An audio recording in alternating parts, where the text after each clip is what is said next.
Hello and welcome back to the Cosmic Enigma. Here we share real-life experiences of encounters with the unknown, stories that come from beyond the stars, crafted to help you relax and drift off to sleep. Drop a comment and let me know where you're listening from. I love seeing just how far this mystery reaches. Now find a comfortable spot, take a deep breath, and let yourself be carried away. Story 1. The air around me felt dense, yet it resisted my breath. A pale, luminescent haze filled the space, though no source of light existed, only a soft illumination that seemed to pulse in slow, steady rhythms. My limbs responded sluggishly, as if my movements were being measured by an unseen hand. The surface beneath was gentle but not solid, shifting subtly as though it were alive. A muted hum filled the stillness, vibrating in my bones but not my ears. I felt the weight of unseen eyes upon me, aware that I had been changed, yet unable to grasp how. The space around me was a living enigma, and I was an unread story within it. There's this sound that comes back to me, a clicking like fingernails on glass, but deeper, more hollow. It echoes inside my skull even now, weeks later, months later. Time feels scrambled. The clicking comes in patterns of 3, then silence, then 7 rapid taps. I remember the metallic taste it left in my mouth, copper pennies dissolving on my tongue. My teeth ached when it happened. The fluorescent light above my kitchen table flickered in response, or maybe that's just how I remember it now. The clicking seemed to know when I was listening. When I tried to ignore it, it grew louder, more insistent, until the vibration traveled down my spine and settled in my lower back like a warm stone. I wasn't alone in my apartment that night, or was it morning? The quality of light through my windows felt wrong, too bright for darkness, too dim for day. Something breathed in the corner where my bookshelf meets the wall, not human breathing, too measured, too conscious of itself. I could feel its attention like heat on my skin. When I turned to look, the air shimmered slightly, the way it does above hot pavement, but cold. So cold my breath came out in small puffs. My cat sat perfectly still on the windowsill, staring at that same corner, her pupils dilated to black circles. She didn't move for 3 hours, I counted. Her tail never twitched. Even when I called her name, she remained frozen, watching something I couldn't see but could feel pressing against the edges of my vision. My thoughts scattered like startled birds. I'd be thinking about grocery lists, about calling my mother, about the leak under my bathroom sink, and then suddenly I'd find myself knowing things, technical things, the resonance frequency of crystalline structures, the way certain electromagnetic fields bend around organic matter. Words in my head that felt foreign, clinical, spoken in a voice that wasn't quite mine. It was like tuning into a radio station that broadcast directly into my brain. The knowledge felt borrowed, temporary, as if I were a library book being checked out by invisible hands. When I tried to write these thoughts down, my handwriting looked different, neater. The letters slanted in directions my hand had never learned. The flash came without warning. One moment I was washing dishes, the next the entire world went white-blue, brighter than lightning but silent. In that instant of blindness, I felt myself lifted not physically, but something deeper. My consciousness peeled away from my body like wallpaper in the heat. I was suspended in that light, and the light was inside me, mapping every nerve, every synapse. There were others there in that brightness. I couldn't see them, but I felt their presence like distant music, harmonies just beyond my range of hearing. They moved through me, around me, cataloging something, taking inventory. The light tasted like ozone and copper wire. When my vision returned, I was standing in my bathroom, fully clothed, water running in the sink. The mirror showed my reflection, but my eyes looked different, older, more tired, like they'd seen too much in too little time. I find myself checking my pulse obsessively now, not because I'm worried about my heart, but because the rhythm feels off. Sometimes it syncs with that humming I remember, the one that lived in my bones. 3 beats, pause, 7 rapid beats. My doctor says it's stress, but she can't explain why my blood pressure reads differently on different machines, or why the EKG showed patterns she'd never seen before. I've started sleeping with all the lights on because darkness feels too full now, too crowded with possibilities. My dreams taste metallic. I wake up with the sensation of having traveled great distances while lying perfectly still.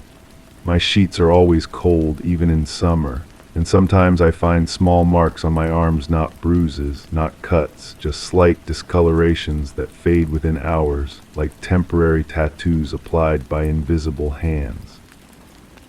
But maybe that's not how it happened. Maybe the light was warm, golden instead of blue-white. Maybe I was in my bedroom, not the kitchen. The memory shifts when I'm not looking directly at it, like peripheral vision in reverse. In this version, the presence wasn't in the corner, but standing directly behind me, close enough that I should have felt its breath on my neck. The clicking sound becomes a whisper, words in a language that sounds almost familiar, like English played backwards or underwater.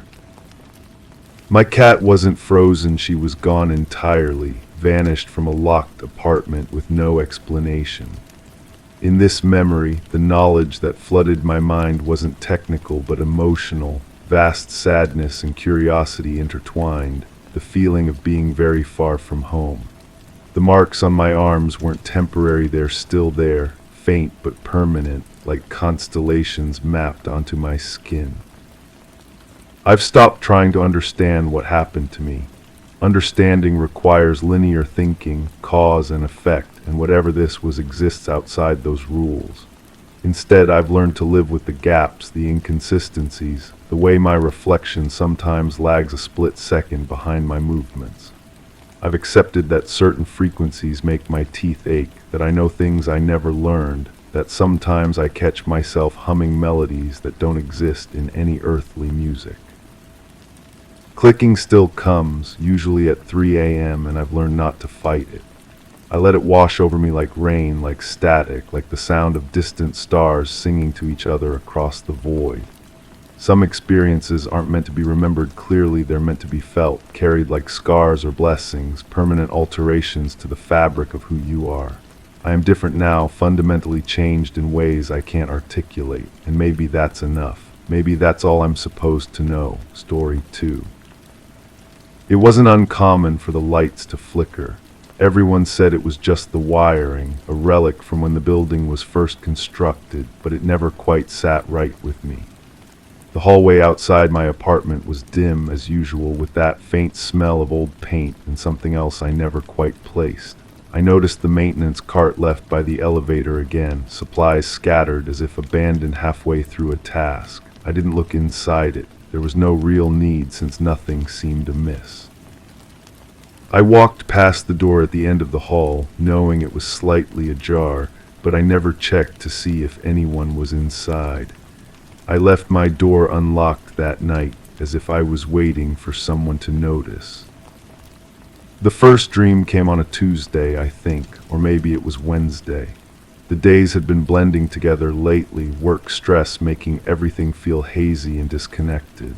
In the dream, I was lying in my bed exactly as I had fallen asleep, but something was different.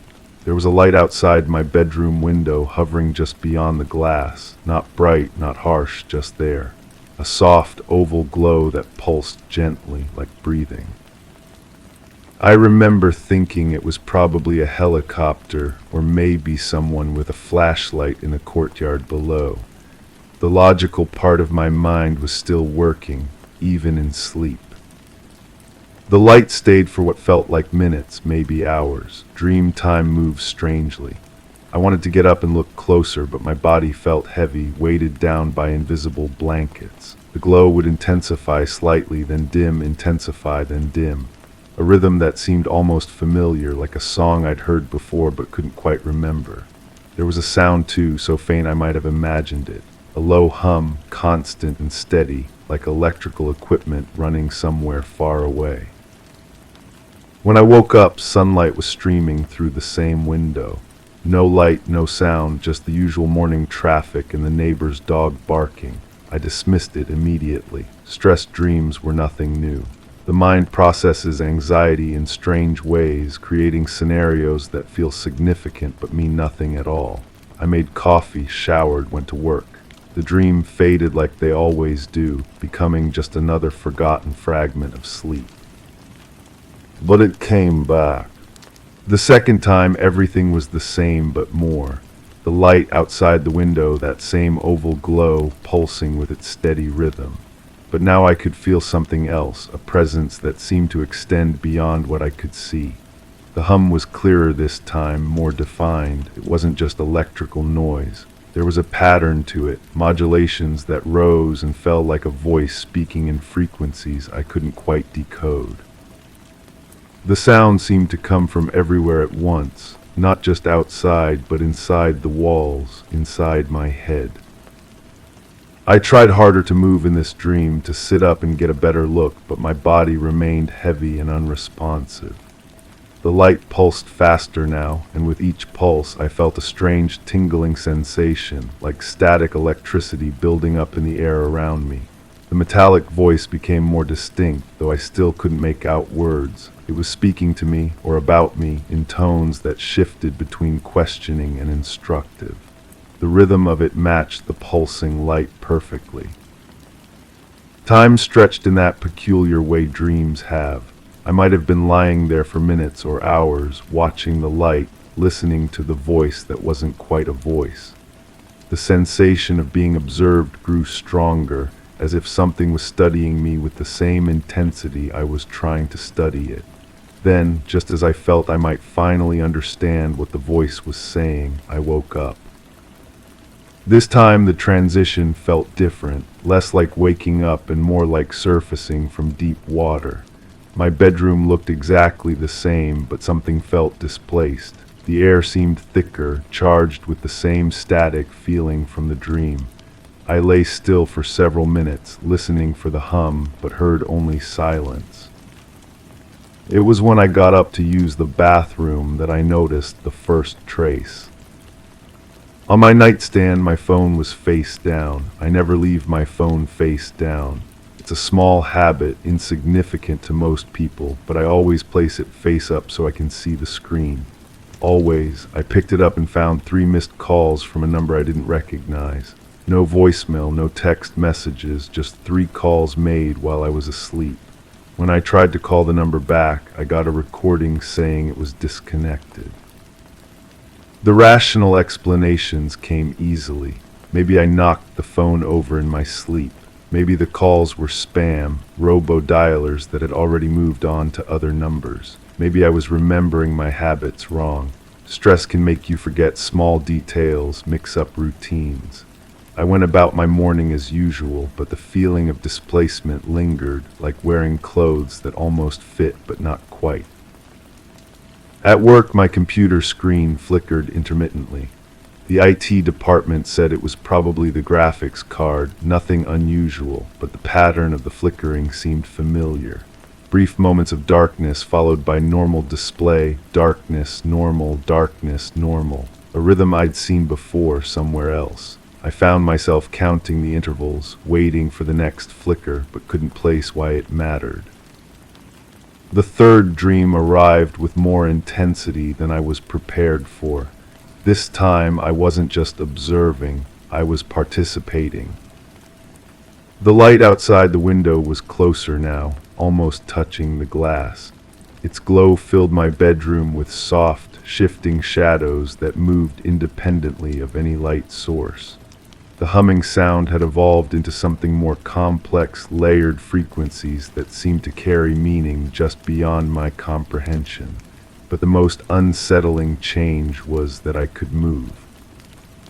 I sat up in bed and the room tilted slightly, as if gravity had shifted a few degrees. My feet touched the floor, but the carpet felt different, more textured, like walking on sand or fine gravel. Each step toward the window created small ripples in the air, visible distortions that spread outward like dropping stones in still water. The closer I got to the light, the more the voice became clear. It wasn't speaking words in any language I recognized, but somehow I understood the intent. Questions about my daily routine, my habits, my responses to stimuli. Clinical observations delivered in tones that suggested deep familiarity with my behavior patterns. The voice knew things about me that I'd never told anyone, small preferences and reactions that I barely acknowledged myself. When I reached the window, the light expanded to encompass my entire field of vision. I felt myself being lifted, though my feet remained on the ground. The sensation was like floating in warm water, weightless and supported, but there was no water, just the light and the voice and the feeling of being completely, thoroughly examined. Time became elastic, stretching and compressing without warning.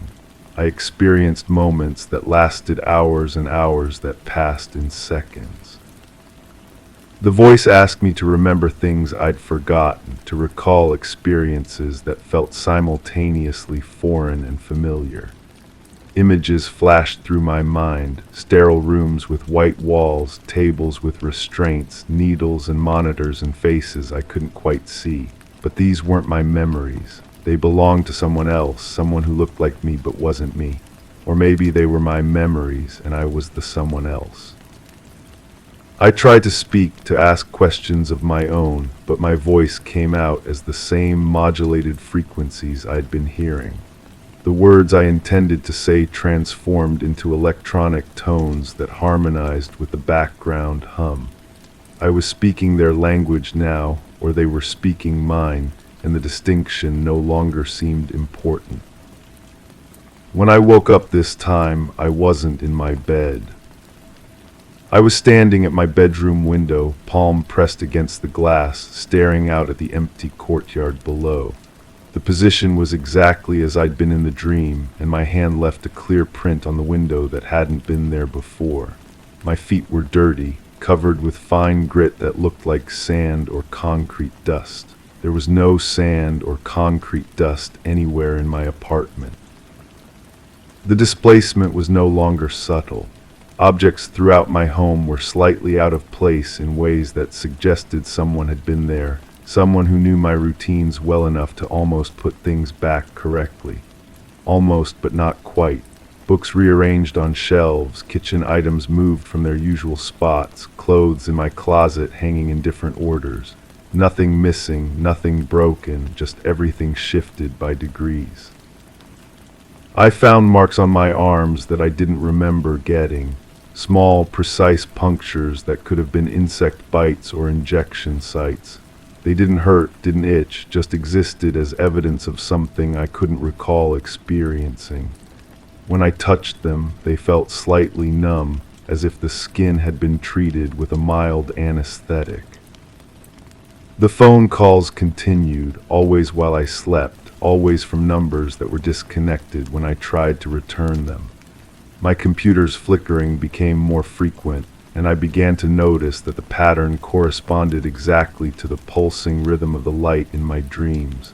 Other electronic devices started malfunctioning in similar ways. The television would change channels on its own, always to static or empty frequencies. The radio would tune itself to stations that broadcast only white noise, or that same modulated humming I'd been hearing. I started keeping a journal documenting the dreams and the traces they left behind, but when I read my entries the next day, they contained details I didn't remember writing, descriptions of procedures and conversations that seemed too specific to be imagination, too clinical to be dreams. My handwriting, but not my words, my observations, but not my experiences. The fourth dream was different because I knew I was dreaming while it happened. Lucid dreaming, they call it, when you maintain consciousness within the dream state. But this wasn't like the lucid dreams I'd experienced before. This was more like being awake inside someone else's dream, or having someone else be awake inside mine. The light was inside my room now, hovering directly above my bed, close enough to touch if I'd wanted to. Its glow revealed details of my bedroom that weren't there in waking life. additional furniture, equipment I didn't recognize, walls that extended farther than they should have. The space had been expanded somehow, made larger and more complex while maintaining the same basic layout. The voice was clearer than ever, speaking in my own language now, but with inflections that suggested it was being translated from something else. It explained things to me, procedures and purposes, reasons and requirements. I was part of something larger, it said, a process that had been ongoing for longer than I realized. The dreams weren't dreams at all, but periods of active participation in activities I wasn't supposed to remember. But something had gone wrong with the memory suppression. Details were bleeding through, creating the confusion between dream and reality I'd been experiencing. The voice seemed concerned about this, discussing adjustments and recalibrations with other voices I couldn't quite hear. They spoke about me as if I weren't there, even though I was responding to their questions and following their instructions. I found myself on a table that hadn't been in the room moments before, surrounded by equipment that hummed with the same frequencies I'd been hearing. Lights moved above me in patterns that seemed purposeful, scanning and measuring and recording. The sensations were familiar now, comfortable even, as if I'd experienced them many times before. The voice asked me about my daily activities, my work, my interactions with other people. Routine questions delivered with clinical detachment. But this time I asked questions back. I wanted to know why I was there, what they were doing, how long it had been happening. The voice seemed surprised by my curiosity, as if previous sessions hadn't included such inquiries. It explained that I had volunteered for this, that I had given consent for procedures I couldn't be allowed to remember. The work was important, it said, beneficial to everyone involved, but it required secrecy for reasons I wouldn't understand. I asked to see my consent forms to review what I had agreed to. The voice paused, consulting with the others I couldn't hear clearly. After a moment, it explained that the consent had been given differently, not through documents, but through actions and choices I'd made without realizing their significance. Leaving my door unlocked, ignoring the maintenance cart, not checking the room at the end of the hall. These had been signals, indications of my willingness to participate. The explanation felt both completely logical and utterly impossible. I tried to argue, to insist that I hadn't understood what those actions meant, but my protests came out as agreement. The words I intended to speak were translated by my own voice into acceptance and cooperation. I was saying yes when I meant to say no, confirming things I wanted to deny. When I woke up, I was in my bed, but the sheets were different. Not different sheets, but the same sheets arranged differently, tucked and folded in ways I'd never done. There was a glass of water on my nightstand that I didn't remember putting there, and it was exactly the temperature I preferred. Someone knew my preferences better than I did. The traces were becoming more obvious, harder to rationalize away.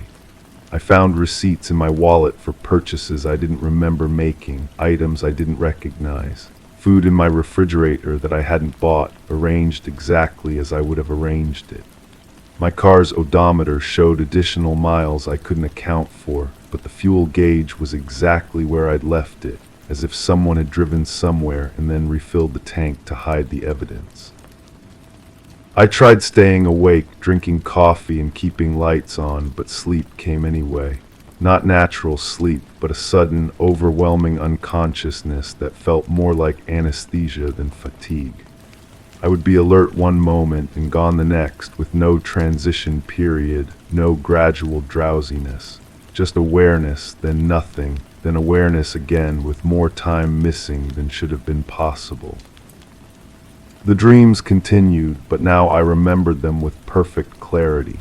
Detailed recollections of procedures and conversations, examinations and observations. I was being studied, tested, measured in ways that mapped not just my physical responses, but my psychological patterns, my decision-making processes, my reactions to various stimuli. The data was being recorded and analyzed, compared to previous sessions, and used to predict future behaviors. But the most disturbing realization was that I was cooperating, not just passively allowing the procedures, but actively participating, answering questions, and following instructions with enthusiasm I didn't feel when awake. Dream me was a willing subject, eager to help with research I couldn't understand. Awake me was horrified by this cooperation, but dream me seemed to consider it the most natural thing in the world. The voice explained that this was normal, that the treatment created different states of consciousness with different priorities and perspectives. Dream me understood the importance of the work and was happy to contribute. Awake me was limited by fears and misconceptions that made cooperation difficult. The memory suppression was designed to prevent conflict between these two states, but the system was malfunctioning, allowing information to transfer between them. I asked what would happen if the malfunction continued, if I kept remembering more details. The voice said that adjustments would need to be made, modifications to the process that would ensure better separation between my conscious and unconscious states. The work was too important to be compromised by technical difficulties. I wanted to ask what the work was, what purpose all this served, but before I could form the question, I was awake again. This time I was sitting at my kitchen table with a cup of coffee that was still warm, as if I'd just poured it. There was a notebook open in front of me, filled with my handwriting, but the content was technical diagrams and equations I didn't understand. Mathematical formulas and scientific notation that meant nothing to me, written in my own hand. The phone rang as I was staring at the notebook. An unknown number like all the others, but this time I answered before I could think better of it. The voice on the other end was the same one from my dreams, speaking in the same clinical tones, asking the same routine questions about my daily activities and emotional state. I tried to hang up, but my hand wouldn't move toward the disconnect button. Instead, I found myself answering the questions, providing detailed reports on my sleep patterns, my work performance, my interactions with other people. The conversation lasted exactly 7 minutes, then ended abruptly with no goodbye or explanation. When I tried to redial the number, I got the same disconnected message as always, but this time I noticed something else. The call log on my phone showed that I had placed the call, not received it. According to the phone's memory, I had called them. That's when I realized the contamination was complete. The dreams weren't separate from my waking life anymore. They were my waking life, or my waking life was them, and the distinction had become meaningless. I was living in both states simultaneously, experiencing parallel realities that shared the same space but followed different rules. I could see the light now even when I was awake, hovering just at the edge of my vision, pulsing with its familiar rhythm. The humming sound was constant, a background frequency that colored every moment of consciousness. My apartment looked the same but felt different, expanded and contracted depending on which state was dominant at any given moment. The voice spoke to me throughout the day now, not just during dreams. It offered guidance and instruction, asked questions and recorded responses, maintained the same clinical interest in my thoughts and behaviors that had characterized our dream interactions. Other people couldn't hear it, couldn't see the light, couldn't detect any of the changes that had become so obvious to me. I was living in a reality that existed only for me. Or perhaps I was the only one who could perceive the reality that had always been there. I stopped trying to distinguish between dreams and waking. The effort was exhausting and ultimately pointless. Whether I was asleep or awake, the same things happened, the same voice spoke to me, the same procedures continued. I cooperated because cooperation was easier than resistance, and because Dream Me had convinced Awake Me that the work was important, even if I couldn't understand why. The notebook filled with diagrams and equations I didn't remember writing. My phone logged calls I didn't remember making. My body showed evidence of procedures I didn't remember experiencing. But the memories were there, just below the surface, waiting to be accessed when the voice decided I was ready to remember them fully.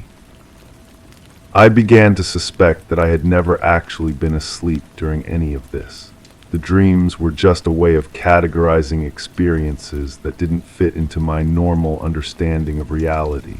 The procedures were real, the conversations were real, the cooperation was real. Only my perception of them as dreams had been artificial, a protective mechanism that was now failing. The voice confirmed this during what I still thought of as a dream, but now recognized as simply another state of the same continuous experience. I had been participating in this research for longer than I realized, it explained.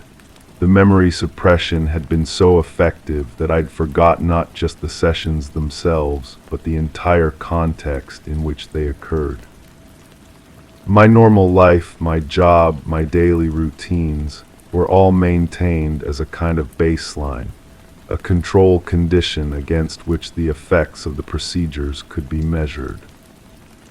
But I wasn't the only subject. The building where I lived, the job where I worked, the entire environment of my daily life was populated with other participants, all of them unaware of their involvement, all of them contributing data to the same research project. We were a community of test subjects, living parallel lives in parallel realities, our experiences carefully monitored and recorded. The maintenance cart in the hallway, the door left ajar at the end of the hall, the flickering lights that everyone attributed to old wiring. These were all part of the infrastructure, monitoring equipment disguised as ordinary building maintenance. The cart contained sensors and recording devices. The room at the end of the hall housed processing equipment.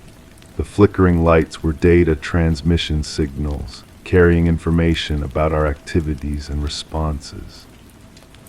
I asked why I was being told this now, why the secrecy was being abandoned. The voice explained that the research had reached a new phase, one that required conscious cooperation rather than unconscious participation. The subjects who had adapted well to the previous procedures were being transitioned to a higher level of involvement. I was among the successful candidates, demonstrating the kind of psychological flexibility that made me valuable for more advanced studies. The revelation should have been disturbing, but I found it oddly comforting. The confusion and displacement I'd been experiencing finally made sense. I wasn't losing my mind or being invaded by external forces. I was simply becoming aware of a reality I'd been part of all along. The dreams weren't intrusions into my normal life. My normal life was the intrusion, a carefully maintained illusion that had served its purpose and was no longer necessary. I woke up this morning, if morning is the right word for the transition between states that I still experience as sleep and waking. The light outside my window was there as always, pulsing with its steady rhythm, but now I could see it clearly even with my eyes closed. The voice spoke to me as I got dressed, asking about my plans for the day, offering suggestions for activities that would contribute useful data to the ongoing research. I made coffee and sat at my kitchen table with the notebook full of equations I was beginning to understand. The mathematical relationships described patterns of consciousness and memory, models for predicting and controlling human behavior under various conditions. My handwriting, but knowledge that came from somewhere else, downloaded into my mind during sessions I was now allowed to remember. The phone rang and I answered it without looking at the caller ID.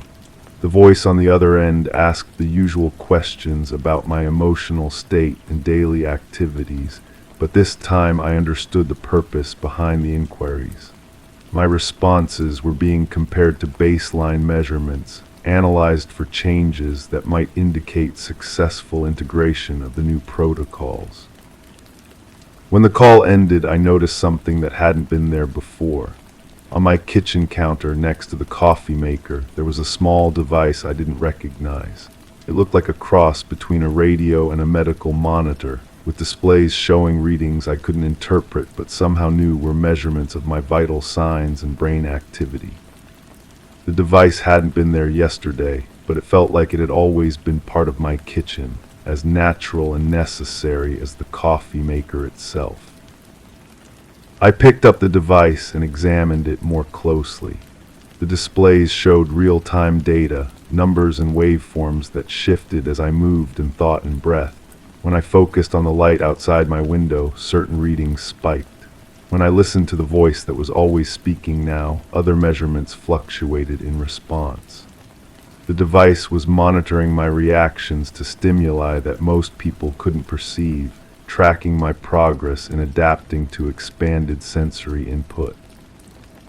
There was a note attached to the device, written in my handwriting but containing information I didn't remember learning.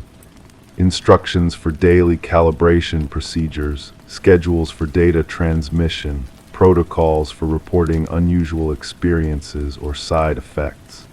The note was signed with my name, but the signature looked slightly different, as if written by someone who was me but not quite me. I followed the instructions, performing the calibration routine that felt both completely foreign and utterly familiar. The device responded to my inputs with soft chimes and changing displays, confirming successful initialization of systems I was only beginning to understand. When the process was complete, I felt a subtle shift in my perception, as if a filter had been removed from my senses or a frequency had been added to my hearing. The world looked the same but felt different, more layered, more complex. I could see the monitoring equipment that had always been hidden in plain sight, disguised as ordinary objects and architectural features. The maintenance cart in the hallway was clearly visible as a mobile sensor array. The flickering lights were obviously data transmission nodes. The door at the end of the hall was marked with symbols that identified it as a processing center, though I still couldn't quite bring myself to investigate what was inside. I realized that this was the next phase the voice had mentioned, the transition to conscious participation in research that had been ongoing without my awareness. I was becoming a willing subject rather than an unconscious one, trading the comfort of ignorance for the clarity of understanding. The choice felt both completely voluntary and utterly inevitable, as if I'd been moving toward this moment since the first dream began. But as I sit here now, writing in the notebook that fills itself with knowledge I don't remember acquiring, I find myself wondering about the nature of choice in a situation where my preferences and decisions are being monitored and analyzed in real time. Am I choosing to cooperate, or am I being programmed to believe that cooperation is a choice? Is the voice offering guidance or implanting suggestions that feel like my own thoughts? The device on my counter chimes softly, indicating that it's time for today's session. I know I'll participate willingly, eagerly even, because that's what Dream Me has always done, and the distinction between Dream Me and Awake Me is dissolving more completely with each passing moment. I'll lie down on the table that appears in my bedroom when the light grows bright enough, submit to procedures that map and measure and modify aspects of my consciousness that I'm only beginning to recognize. And tomorrow I'll wake up with new knowledge and new equipment, new instructions and new capabilities, moving steadily toward a state of being that I can't yet imagine but somehow know I'm approaching. The research continues, and I'm no longer just a subject but a collaborator, contributing to discoveries that will benefit everyone involved, even if I can't yet understand how or why. The light outside my window pulses once, twice, 3 times, then settles into its familiar rhythm. The voice asks if I'm ready to begin today's session. I close the notebook and walk toward my bedroom, where the table is already waiting, surrounded by equipment that hums with anticipation. As I lie down and feel the familiar tingling sensation begin, I notice something that wasn't there in previous sessions. On the table beside me there's a small mirror, angled so I can see my own face during the procedures. But the face looking back at me isn't quite right. It's my face, but the expression is different, more relaxed, more accepting than I feel inside. The eyes are open but unfocused, as if seeing something beyond the ceiling above us. And in those eyes I can see the reflection of lights I know aren't really there, pulsing in patterns that match the rhythm of my heartbeat, the frequency of my thoughts, the cadence of the voice that's always speaking now. The mirror shows me what I've become and what I'm still becoming, and I realize that the transformation was never about the dreams at all. The dreams were just the beginning. Story 3. I sat motionless, eyes fixed on the gentle sway of the curtains, caught in a dance no breeze should have orchestrated. The room remained quiet, yet the air felt thick, pregnant with soundless whispers that caressed the edges of my perception. The corner lamp, unlit, loomed like an unintended sentinel, casting a weary shadow across the floor. Outside, the waning light seemed to linger, refusing to give way to the certainty of night. My ears strained for the familiar creak of the wooden floor, the one sound that might anchor this disquiet to reason. Yet it was the sudden stillness of the curtains that arrested time, a breath held in the room's fabric, whispering that I was no longer observing alone. The buzzing started 3 weeks ago, or was it 3 months? Time moves differently now, like honey poured through fingers, thick and impossible to grasp. It begins behind my left ear, a frequency that shouldn't exist, vibrating through bone and tissue until my teeth ache with resonance. The sound follows me from room to room, house to car, sleep to waking. It's there when I brush my teeth, when I pour coffee, when I stare at the ceiling counting breaths that never seem to satisfy my lungs. There were lights behind the trees. My reflection in the bathroom mirror sometimes takes a half second too long to move with me, just long enough for doubt to creep in, for my hand to pause mid-motion while my image catches up. The fluorescent bulb flickers in patterns that feel almost like Morse code, but when I try to decipher the rhythm, it shifts, changes, becomes something else entirely. The metallic taste arrived with the buzzing, sharp copper pennies dissolving on my tongue, flooding my mouth with the flavor of old batteries. I've checked my fillings, my water, my coffee maker. Everything tastes normal until it doesn't. Until that electric tang overwhelms everything else and I'm spitting into the sink, watching my saliva swirl pink down the drain. I don't remember ever coming back. Sleep brings no relief. I close my eyes and feel myself falling upward, gravity reversed, my body pressed against the ceiling while my bed shrinks below. The curtains in my dreams move with purpose, parting to reveal windows that weren't there before, showing views of landscapes I've never seen. Rolling hills under a sky too bright, too white, like staring into the heart of a fluorescent bulb. The corner lamp casts shadows even when it's off. I've tested this, walking around it in circles, watching the dark shape stretch and contract across the hardwood. Sometimes the shadow moves independently, a fraction of a second ahead of my movements, as if anticipating my next step, as if it knows something I don't. The noise didn't come from outside. My skin tingles without warning, pinpricks of electricity dancing across my forearms, my neck, the back of my hands. The sensation spreads like water soaking through fabric, warm and invasive. I scratch until I bleed, but the feeling persists underneath, deeper than skin, deeper than muscle. It's in my bones now, humming with that same frequency that started behind my ear. The waning light outside never seems to fade completely. Even at midnight, even with the street lights off, there's an ambient glow that shouldn't exist. It filters through the curtains, casting everything in sepia tones, making familiar objects look foreign. My coffee mug becomes alien. My reading chair transforms into something waiting, expectant.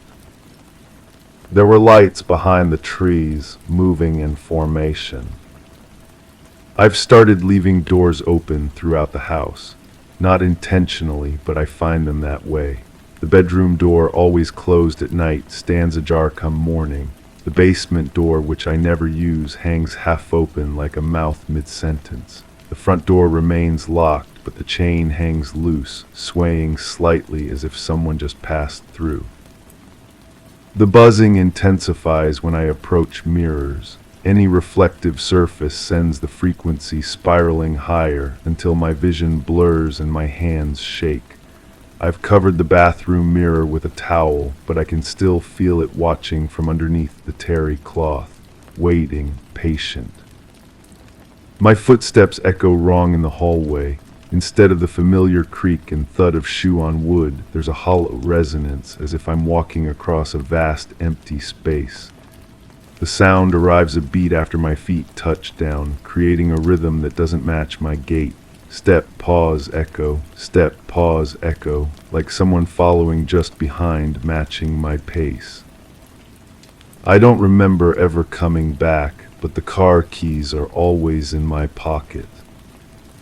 The taste of copper has spread beyond my mouth. I smell it now, hanging in the air like ozone before a thunderstorm. It's strongest near the windows, where the curtains continue their impossible dance. The fabric moves in waves, rippling from bottom to top, defying physics with each undulation. When I reach out to touch them, they feel warm, alive. Time skips. I'll be sitting at the kitchen table, coffee growing cold in my hands, and suddenly it's dark outside. The clock has jumped forward 3 hours, but I have no memory of the transition, no sense of time passing. Just the jarring displacement from afternoon to evening, like a film with missing frames. The corner lamp's shadow has grown longer. It stretches across the entire room now, reaching toward the windows where the light refuses to die. Sometimes I catch movement in the shadow, shapes that don't correspond to anything in the room. Figures walking through darkness, their forms distorted but unmistakably present. The noise didn't come from outside, it came from beneath. My dreams have begun bleeding into waking hours. I'll be washing dishes and suddenly I'm standing in that bright white landscape, hills rolling away to infinity under a sky that hurts to look at. The transition is seamless, reality folding in on itself until I can't distinguish between what's real and what's remembered, or what's imagined, or what's been done to me. The tingling in my skin has developed patterns. It starts at my fingertips and travels up my arms in precise geometric shapes. Triangles, hexagons, configurations that feel familiar but wrong, like half-remembered mathematics from a dream. The sensation maps itself across my body, creating invisible tattoos that burn without heat. There were lights behind the trees, moving in formation, too bright and too silent. I've stopped looking at clocks. Time has become elastic, stretching and contracting without warning. Minutes feel like hours. Hours collapse into seconds. I'll start making breakfast and find myself eating dinner with no memory of the day between. The sun moves across the sky in stuttering jumps, as if someone is fast-forwarding through my life. The curtains have begun to breathe, not metaphorically, but actually expanding and contracting like lungs. The rhythm matches my heartbeat exactly, creating a synchronicity that makes my chest tight with claustrophobia. When I hold my breath, they pause. When my pulse quickens, they flutter faster. My reflection has started arriving before I do. I'll approach the covered bathroom mirror and see movement beneath the towel, shadows shifting behind terry cloth. When I pull the covering away, I'm already there, staring back at myself with eyes that seem too bright, too knowing, as if my reflection has seen things I haven't, or won't let myself remember. I don't remember ever coming back, but there's dirt under my fingernails and leaves in my hair. The metallic taste has become a presence in my mouth, thick and viscous like liquid mercury. It coats my teeth, my tongue, the inside of my cheeks. When I spit, nothing comes out, but the sensation remains, persistent, invasive, like something foreign has taken residence in my body and made itself at home. The buzzing has developed harmonics. What started as a single tone has become a chord, multiple frequencies layering on top of each other until my skull feels like a tuning fork. The sound creates patterns in my vision, geometric shapes that pulse and shift with each wave of resonance. Sacred geometry written in audio, messages I can almost but never quite decode. The waning light outside has begun to pulse, slow, rhythmic flashes that illuminate the trees in stark relief. During these moments of brightness, I can see shapes moving between the trunks, tall, impossibly thin figures that seem to flow rather than walk. They gather at the edge of my property line, just beyond the reach of the porch light, watching, waiting. The noise didn't come from outside. It came from beneath the floorboards, rising through wood and carpet. Sleep has become a foreign concept. I lie in bed with my eyes closed, but consciousness never fully fades. Instead, I exist in a liminal space between waking and dreaming, aware of my body in the bed while simultaneously experiencing impossible things, flying without wings, breathing underwater, standing in rooms that exist only in the spaces between thoughts. The corner lamp has begun to hum, a low, barely audible vibration that I feel more than hear. The sound resonates with the buzzing in my head, creating interference patterns that make reality shimmer at the edges. Objects lose their solidity, becoming suggestions of themselves. The chair might be a tree, the table might be water. Nothing is certain anymore. My skin has developed a sensitivity to touch that borders on painful. Clothing feels like sandpaper, air currents burn like ice. Even the gentle pressure of my own hands causes electric shocks that travel up my arms and lodge in my chest. I've taken to sitting perfectly still, minimizing contact with anything, existing in a bubble of careful isolation. There were lights behind the trees, moving in formation, too bright and too silent, calling without sound. The doors in my house have multiplied. I count them obsessively now, walking through each room with the dedication of a surveyor. 7 doors yesterday, 9 today.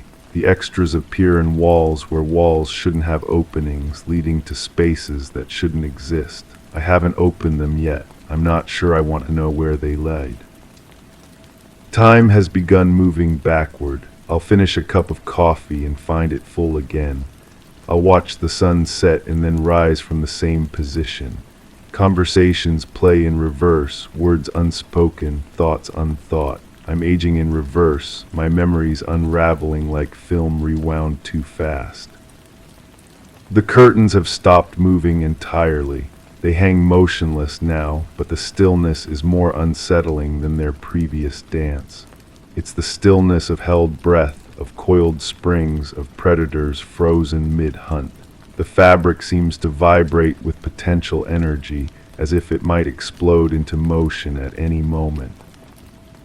I don't remember ever coming back, but my shoes are muddy, and my clothes smell like ozone and burning copper. The reflection in my covered mirror has begun to speak. I can't hear the words through the towel, but I can see the fabric moving slightly, disturbed by breath that shouldn't exist. The conversation is one-sided, my reflection talking to someone I can't see, gesturing to things beyond the frame of the mirror. When I lean closer to listen, the buzzing in my head becomes deafening. My shadow has developed independence. It moves a fraction of a second before I do, leading rather than following. Sometimes it gestures to things I'm not gesturing to, points at objects I'm not pointing at. In peripheral vision, I catch it waving at something behind me, but when I turn around, nothing is there. Just empty space and the lingering scent of metal and electricity. The noise didn't come from outside. It came from beneath the floorboards, rising through wood and carpet and into my bones. I've started finding objects in impossible places. My coffee mug in the shower, my keys in the refrigerator, my reading glasses buried in the backyard dirt. I don't remember moving them, but they appear with the inevitability of sunrise, displaced and patient, waiting to be discovered, waiting to remind me of things I've forgotten. The corner lamp's shadow now covers the entire room. Even in daylight, even with all the curtains open, the darkness spreads from that single point like spilled ink. The shadow has texture now, depth, as if it's not absence of light, but presence of something else. Something that watches from within the darkness, patient and knowing. The waning light outside has become a beacon, pulsing faster now, almost frantic, as if trying to communicate something urgent. The shapes between the trees have grown bolder, stepping closer to the house with each flash. I can see details now that I wish I couldn't, heights that shouldn't be possible, proportions that hurt to perceive, movements that follow no earthly physics. There were lights behind the trees, moving in formation, too bright and too silent, calling without sound, and I answered. The buzzing has become a voice, not words exactly, but communication nonetheless. Instructions whispered in frequencies below hearing, commands embedded in the spaces between thoughts. My body responds without conscious decision, hands moving to unlock doors, feet carrying me toward windows, eyes turning skyward to search for something I can't name but desperately need to find. I sit motionless now, eyes fixed on the gentle sway of the curtains that no longer sway. The room remains quiet, yet the air thrums with presence. The corner lamp, still unlit, casts shadows that move with purpose. Outside, the light pulses faster, brighter, more insistent. The curtains begin to part. I don't remember ever coming back, but I think I'm about to leave again. Story 4. The camera feed showed between 1:00 a.m. and 4:00 a.m. uninterrupted. The primary corridor remained devoid of movement, and all internal doors were accounted for closed and latched. The kitchen surfaces were wiped clean, displaying consistent streaks consistent with recent sanitization. Of interest, the refrigerator maintained a constant hum, yet the digital clock reset to 12:00. The monitored temperature did not fluctuate beyond the set parameters. All windows were locked but unnoticed. The curtains shifted in sequence with no discernible airflow. I've been staring at this report for weeks now. The words blur together sometimes, like they're moving on their own. The paper feels wrong under my fingers, too smooth, too warm. I remember requesting the security footage, but I can't remember why. Something about those 3 hours. Something about the way my skin felt when I woke up that morning. The buzzing started again last night. It comes from somewhere behind my left ear, a frequency that makes my teeth ache. I press my palm against the wall and feel it vibrating, but when I pull my hand away, the sensation follows me. The sound doesn't come from outside. It never comes from outside. I keep finding myself in the kitchen at odd hours, running my fingers along the countertops. The surface is always clean, always bearing those same consistent streaks. My reflection in the stainless steel looks stretched, distorted. Sometimes I catch movement in the peripheral shimmer, but when I turn, there's only the refrigerator humming its constant note. The clock reads 12:00. It always reads 12:00 now, no matter when I look. The red digits burn into my vision, leaving afterimages that pulse with my heartbeat. I've replaced the batteries twice, unplugged it, reset it. The numbers flicker once, twice, then settle back to 12:00 with a soft electronic sigh. There were lights behind the trees. The memory surfaces without warning, fragmentary and sharp. I'm standing at the window, but I don't remember walking there. The curtains are moving, a slow undulation that doesn't match any wind I can feel. The fabric brushes against my arm and the touch sends electricity up my spine. Through the glass, something pulses in the tree line, too white, too bright, casting shadows that bend the wrong way. I don't remember ever coming back. The corridor stretches longer than it should. Each step echoes differently, as if the walls are breathing, expanding and contracting with each footfall. The doors remain closed, but I can feel something behind them, a presence that shifts when I'm not looking directly. The air tastes metallic, sharp like ozone before a storm. My skin tingles for no reason. It starts at my fingertips and spreads upward, a crawling sensation that makes me want to scratch until I bleed. But when I look down, my hands appear normal, unchanged. The tingling intensifies when I touch certain objects, the doorknob, the light switch, the smooth surface of the kitchen counter. Everything feels slightly warm, pulsing with an internal rhythm. The refrigerator hums. Always humming that same constant note that seems to resonate in my bones. I open the door and cold air washes over me, but the sensation is wrong, too sharp, too clean. The light inside flickers, casting my shadow in multiple directions. The food looks untouched, but I can't remember the last time I ate anything. The milk expires tomorrow, but the date keeps changing when I'm not looking. The clock reads 12:00. Time moves strangely now. I'll sit down to read the report, and suddenly it's hours later, the paper still in my hands, my fingers cramped from gripping too tightly. The words have rearranged themselves, new details appearing in paragraphs I've memorized. The curtains shifted in sequence. I never noticed that line before, but now it's there, stark and undeniable. There were lights behind the trees. Brighter this time, pulsing with a rhythm that matches my heartbeat. I'm pressed against the window, my breath fogging the glass, but I don't remember moving. The curtains wrap around my arms like living things, their movement hypnotic, deliberate. The light grows closer, or maybe I'm moving toward it. The distinction blurs. The noise doesn't come from outside. It's inside now, inside my head, inside my chest, vibrating through my ribs and into my spine. The frequency shifts, becomes almost musical, almost familiar. I've heard this song before, but I can't place where or when.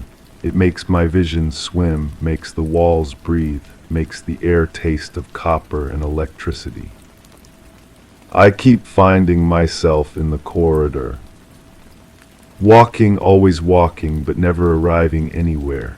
The doors blur past, closed and latched, but I can hear something behind them now.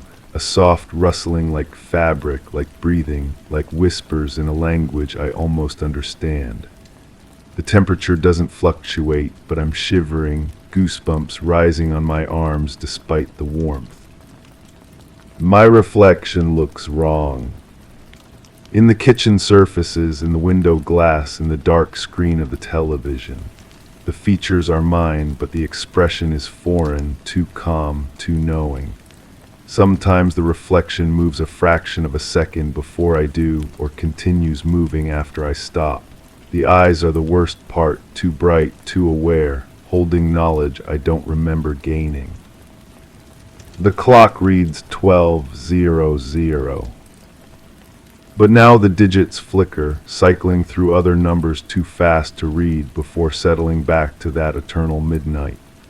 In the brief flashes, I catch glimpses of other times, 3:33, 4, 17, 2:45, times that feel significant, loaded with meaning I can't access. The red light pulses like a heartbeat, like a beacon, like a countdown to something I can't name. There were lights behind the trees. I'm outside now, but I don't remember leaving the house. The grass feels wrong under my bare feet, too soft, too warm, yielding in ways that grass shouldn't yield. The air is thick, almost viscous, carrying scents of ozone and something else, something organic and strange. The lights pulse in rhythm with the buzzing in my head, growing larger, growing closer. Time stops. Not slows, stops. The leaves freeze mid-flutter, the air becomes solid, my heartbeat echoes in absolute silence. I'm suspended between one moment and the next, aware but unable to move, unable to breathe, unable to look away from the approaching radiance.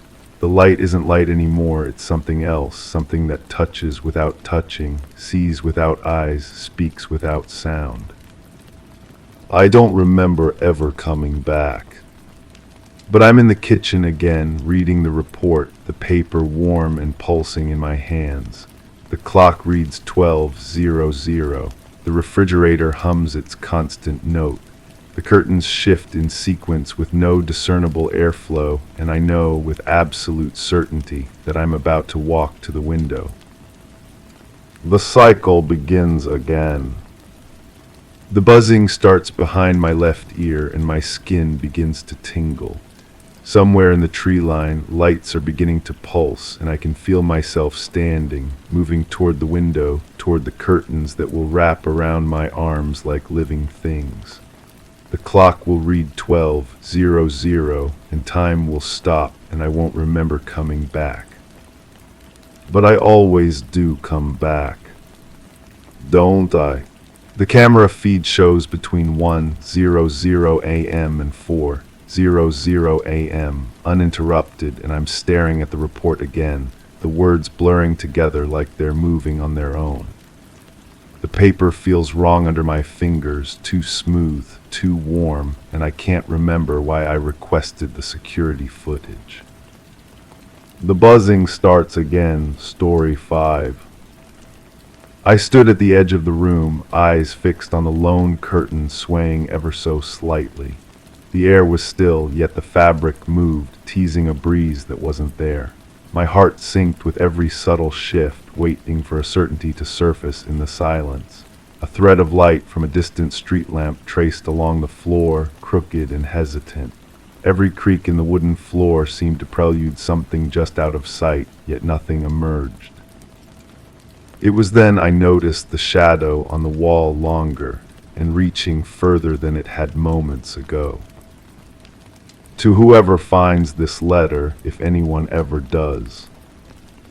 I'm writing this because I can't carry it anymore. The weight of what I've seen, what I think I've seen, what might have happened or never happened at all. My hands shake as I write these words, not from fear exactly, but from something deeper. A recognition that once I put this down on paper, there's no taking it back, no pretending anymore that everything is normal. You have to understand I was never the type to believe in things that couldn't be explained. I paid my bills on time, kept my apartment clean, smiled at neighbors in the hallway. I was ordinary in every conceivable way. But ordinariness, I've learned, doesn't protect you from anything. It just makes you an easier target. I've been keeping this secret for, I don't know how long now. Time feels different since it happened. Elastic. Sometimes I'll look at the clock and hours have passed without me noticing. Other times, minutes stretch like pulled taffy, each second a small eternity of waiting for something I can't name. The curtain, that's where it always comes back to, that gentle swaying that defied physics, defied reason. I've replayed that moment so many times it's worn smooth in my memory like a stone in a river. But the more I examine it, the less solid it becomes. Did the fabric really move? Was there truly no wind? Or have I constructed this memory from fragments of dreams and anxiety? I moved closer that first time, my bare feet against the cold floor, each step deliberate and terrifying.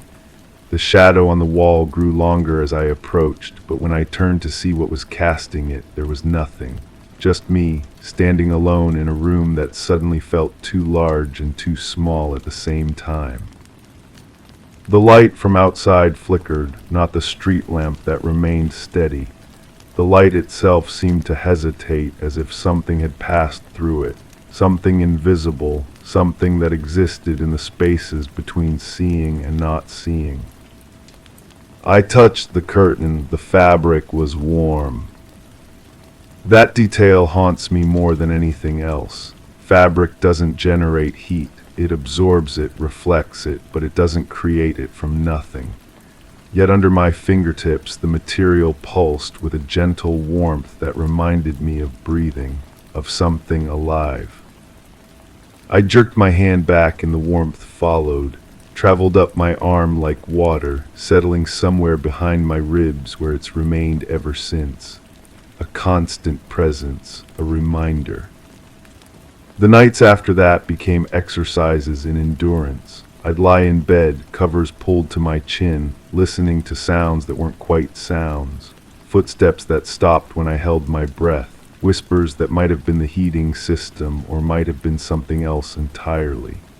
My reflection in the bedroom mirror looked different, not dramatically, but in subtle ways that made me question what I was seeing. My eyes seemed darker. My smile, when I forced one, didn't reach them anymore. People at work began to notice, not the change in my appearance that was too gradual, too slight, but something in my manner. I'd catch them looking at me with confused expressions, as if they were trying to place me, as if I'd become someone they'd met once but couldn't quite remember. The woman at the coffee shop where I'd been going for 3 years asked for my name when I ordered. The same order I'd been getting every morning from the same person for months and months. She looked at me with polite blankness, and I realized that somehow, gradually, I was becoming forgettable. Or maybe I was forgetting myself. I started avoiding mirrors, not out of vanity, but because the person looking back felt like a stranger wearing my face. The warmth behind my ribs would pulse whenever I caught my reflection, as if responding to something I couldn't see, as if there was a conversation happening that I could only hear one side of. Sleep became impossible, not because I wasn't tired. I was exhausted in ways I'd never experienced before. Bone-deep weariness that made my limbs feel like they were filled with sand, but every time I closed my eyes, I felt watched, observed, studied. I'd open them to find the room exactly as I'd left it, but wrong somehow. The shadows would be in different places despite the unchanged light sources. Objects would be shifted by millimeters, not enough to be certain, but enough to make me doubt my own perception. The curtain continued to move. Every night, that same gentle swaying. I stopped trying to find rational explanations, stopped checking for drafts or looking for reasons. Instead, I began to watch it like a meditation, letting its rhythm become part of my breathing. In some strange way, it was comforting, proof that whatever was happening was real, even if I couldn't understand it. But comfort turned to dependency. I found myself unable to sleep if the curtain was still. I'd lie awake waiting for that first subtle shift, that sign that I wasn't alone. The warmth in my chest would grow cold without it, leaving me feeling hollow and disconnected from everything. I tried talking to friends about feeling strange, feeling different. They listened with the kind of patient attention you give to someone who's clearly going through something but can't articulate what. Their eyes would glaze over when I tried to explain the sense of being observed, of reality feeling slightly off-kilter. They'd offer practical solutions: more sleep, less caffeine, maybe talking to someone professional. But how do you explain to a therapist that you're disappearing, Not dying, not sick, but gradually becoming less substantial, less present, less real. The mirror in my bathroom cracked one morning, a single line running from corner to corner, dividing my reflection in half. I hadn't touched it, hadn't slammed any doors or dropped anything heavy. I woke up and it was simply broken, splitting my face into two mismatched pieces that didn't quite align. I should have replaced it immediately. Instead, I found myself staring into that fractured reflection, watching how the two halves of my face seemed to move independently, how one side would smile while the other remained neutral, how my eyes in each half looked like they belonged to different people entirely. The warmth behind my ribs began to spread, not unpleasantly but persistently, creeping along my spine, settling in the hollow of my throat, pooling behind my temples. I'd catch myself holding my breath, listening to the sound it made as it moved through me, a whisper that might have been my circulation or might have been something else learning to use my body as a home. Food lost its taste, not completely, but enough that eating became a chore rather than a pleasure. Colors seemed muted, as if someone had adjusted the saturation on reality itself. Music sounded distant even when played loudly, like it was reaching me through water or thick glass. I was becoming translucent. Not visibly, I could still see myself clearly enough in that broken mirror, but existentially, spiritually. Whatever makes a person solid and present in the world was slowly leaking out of me, and something else was filling the space left behind. The curtain's movement became more pronounced, larger swells and dips, as if the invisible breeze that moved it was growing stronger. Sometimes I'd see shapes in its folds, suggestions of faces or hands or things that had no names. They'd appear for just a moment before dissolving back into simple fabric, leaving me wondering if I'd seen anything at all. I started leaving lights on, all of them. The electric bill became astronomical, but I couldn't bear the thought of darkness. In the dark, the warmth inside me would pulse and shift, and I'd hear sounds that weren't quite sounds, feel touches that weren't quite touches, experience presences that weren't quite there. The woman at the coffee shop stopped recognizing me entirely. I'd order and she'd look through me as if I were invisible, then seem surprised when I spoke. Other customers would bump into me without apologizing, as if they genuinely hadn't seen me standing there. I began to wonder if I was still alive. Not in a dramatic, existential crisis way, but as a practical question. Maybe something had happened that I couldn't remember. Maybe I died in my sleep one night and simply continued existing out of habit, too stubborn or confused to move on.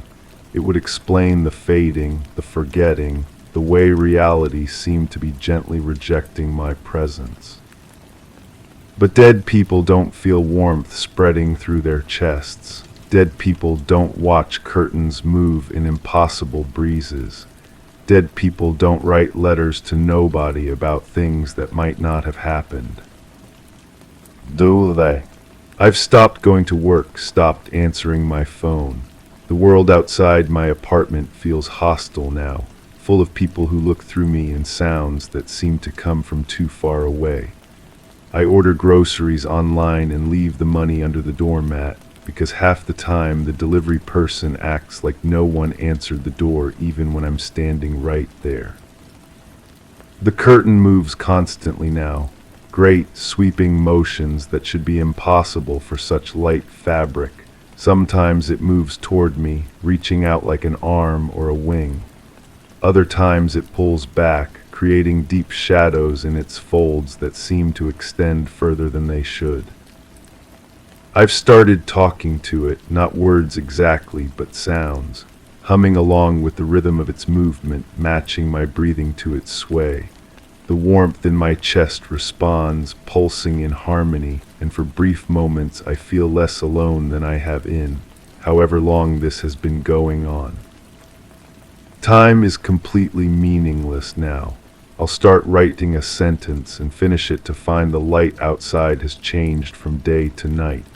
I'll close my eyes for what feels like seconds and open them to find I'm in a different room with no memory of moving. The broken mirror shows two different people now, I'm sure of it. One looks like me, or like I remember looking. The other is someone else entirely, features similar but arranged differently. Eyes that reflect light at wrong angles, a smile that curves in directions smiles shouldn't curve. Sometimes the wrong reflection moves when I'm standing still.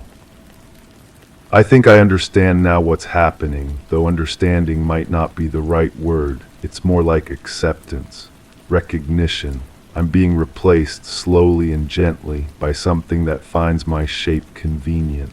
Something that's been watching through that swaying curtain, learning my movements, my expressions, my way of being in the world. The warmth isn't mine anymore. It never was.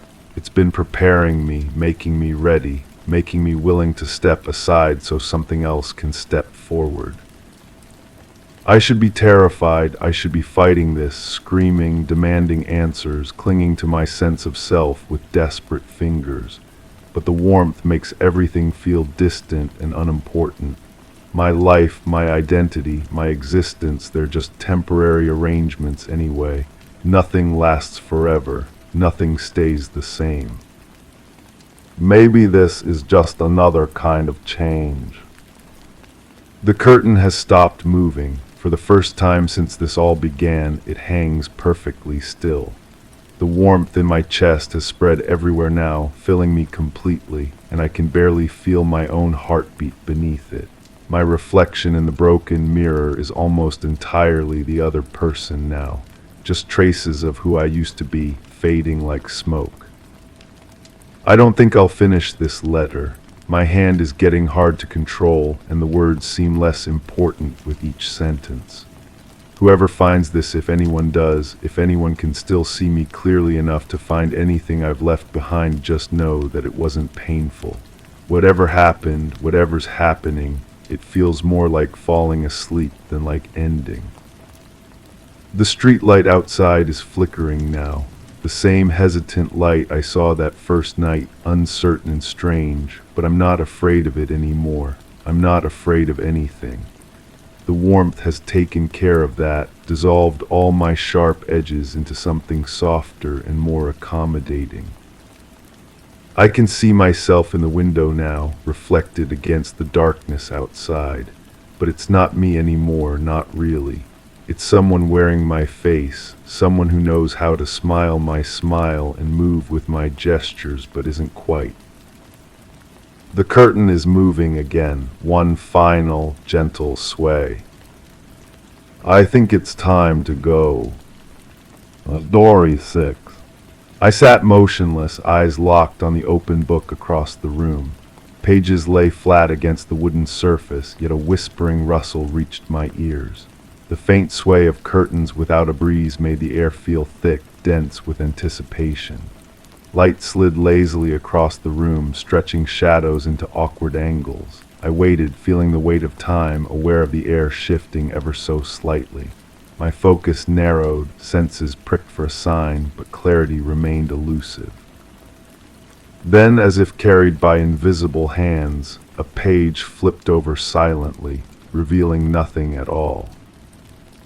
This is where I find myself now, watching, waiting for what I already know will come. The book continues its quiet performance, pages turning without purpose, without wind, without reason. My hands rest heavy in my lap, fingers curved as if still holding something that's no longer there. The taste of copper lingers on my tongue, metallic and warm. I understand now that this moment was always inevitable, that every choice led here, to this room where physics bends gently around the edges, and I can only observe what I've set in motion. The strange thing is how peaceful it feels, how right, The terror has drained away, leaving only acceptance and the soft sound of paper whispering against itself. But just before this calm descended, I remember standing at the threshold of this very room, my hand trembling against the doorframe. The book was already open then, already performing its impossible dance. My breathing came in short, sharp bursts as I watched that first page lift and settle, like something alive drawing breath. The air tasted different then, charged with electricity that made my skin prickle and my hair stand on end. I had backed away from the doorway, my bare feet silent on the cold hardwood. The hallway behind me stretched into darkness, and I could hear my own heartbeat echoing in my ears. That's when I noticed the photographs on the wall had changed. Not dramatically, not obviously, but in small ways that made my stomach clench. The faces in the frames seemed to be looking in different directions, their expressions shifted by degrees towards something I couldn't see. I had pressed my back against the opposite wall, trying to make sense of what my eyes were telling me. The family portrait near the staircase showed 5 people instead of 4. The extra figure stood slightly behind the others, face obscured by shadow, but unmistakably present. I knew with absolute certainty that this person had never been there before. The house felt larger then, as if rooms had been added when I wasn't looking. Corridors seemed to stretch longer, ceilings appeared higher, and the familiar creaking of old wood had taken on new rhythms, new melodies that spoke in languages I almost understood. Moving backward through my memories, I find myself in the kitchen, perhaps an hour earlier. The fluorescent light above the sink flickered in patterns that seemed deliberate, almost like Morse code. I had been washing dishes, my hands submerged in warm, soapy water, when I noticed the reflection in the window above the sink wasn't quite right. The trees outside swayed in the evening breeze, but their reflection moved differently, as if following some other wind entirely. I had lifted my hands from the water, watching droplets fall from my fingers in slow motion. Each drop seemed to hang in the air longer than it should, catching the stuttering light and throwing it back in colors that shouldn't exist. The kitchen smelled of lemon dish soap and something else, something organic and earthy, like soil after rain or leaves decomposing in dark places. Behind me, the refrigerator hummed its familiar tune, but underneath that sound was something new. A rhythm that matched my heartbeat, a vibration that seemed to travel up through the floorboards and into my bones. I had turned slowly, afraid of what I might see, but the kitchen looked normal. White cabinets, checkered linoleum, the small table where I ate my meals alone. Yet everything felt wrong. The angles weren't quite what they should be. The shadows fell in directions that defied the single light source. And when I looked down at my hands, still dripping with dishwater, I saw that my fingers were stained with something dark that definitely wasn't soap. Before that, I remember sitting at the small table, eating dinner as the sun set outside the kitchen window. The meal tasted normal then, though I can't recall what it was. Something simple, something I'd prepared without thinking. But as I chewed, I became aware of a sound coming from upstairs. Footsteps, slow and deliberate, moving across the floor of the room directly above me. This should have alarmed me. I lived alone, had lived alone for longer than I cared to remember. But instead of fear, I felt only curiosity, as if the footsteps were expected, even welcome. I had continued eating, listening to the measured pace above my head. The steps moved from one end of the room to the other, paused, then returned, back and forth, like someone pacing while deep in thought.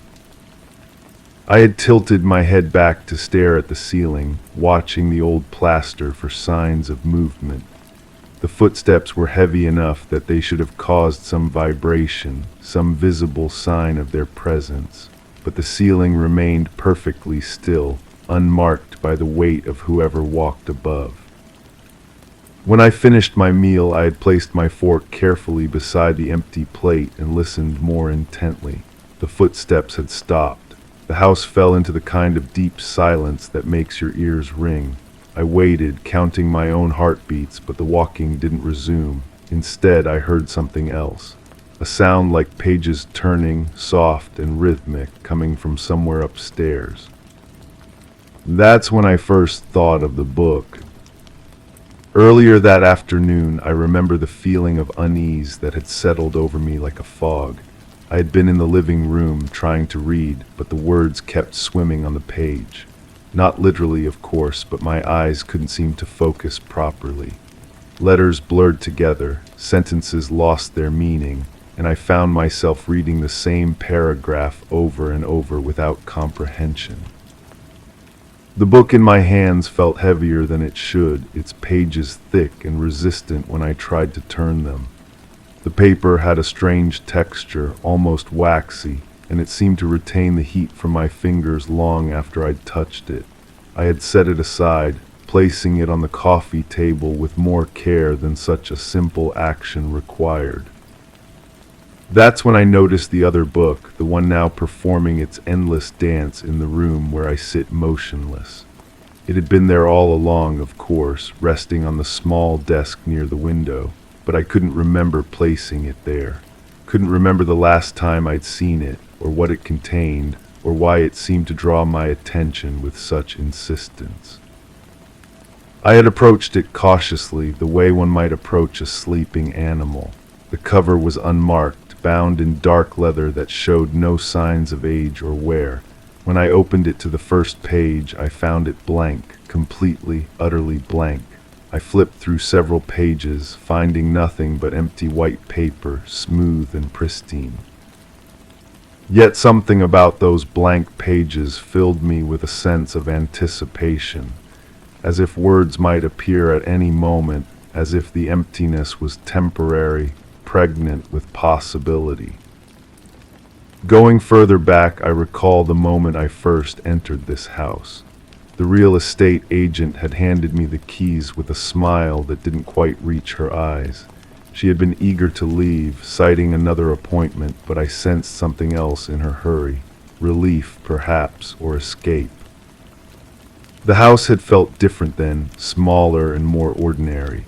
The rooms were the right size, the shadows fell where they should, and the silence was the comfortable quiet of an empty home rather than the expectant hush I would later come to know. I had walked through each room, my footsteps echoing naturally, checking windows and testing light switches like any new homeowner might. But even then there were signs I should have noticed. The way certain floorboards didn't creak when they should have. The manner in which my voice seemed to be absorbed by the walls when I spoke aloud to myself. The fact that every mirror in the house was slightly tarnished, as if they had been reflecting things that left permanent stains on the silver backing. In the room where I now sit watching pages turn by themselves, I had found that book already waiting on the desk. At the time, I assumed the previous owner had simply forgotten it. Such a small thing, so easy to overlook during the chaos of moving. I had picked it up, intending to set it aside, but when I opened it, the pages were filled with text. Dense, closely written paragraphs covered every page, the handwriting neat but somehow urgent.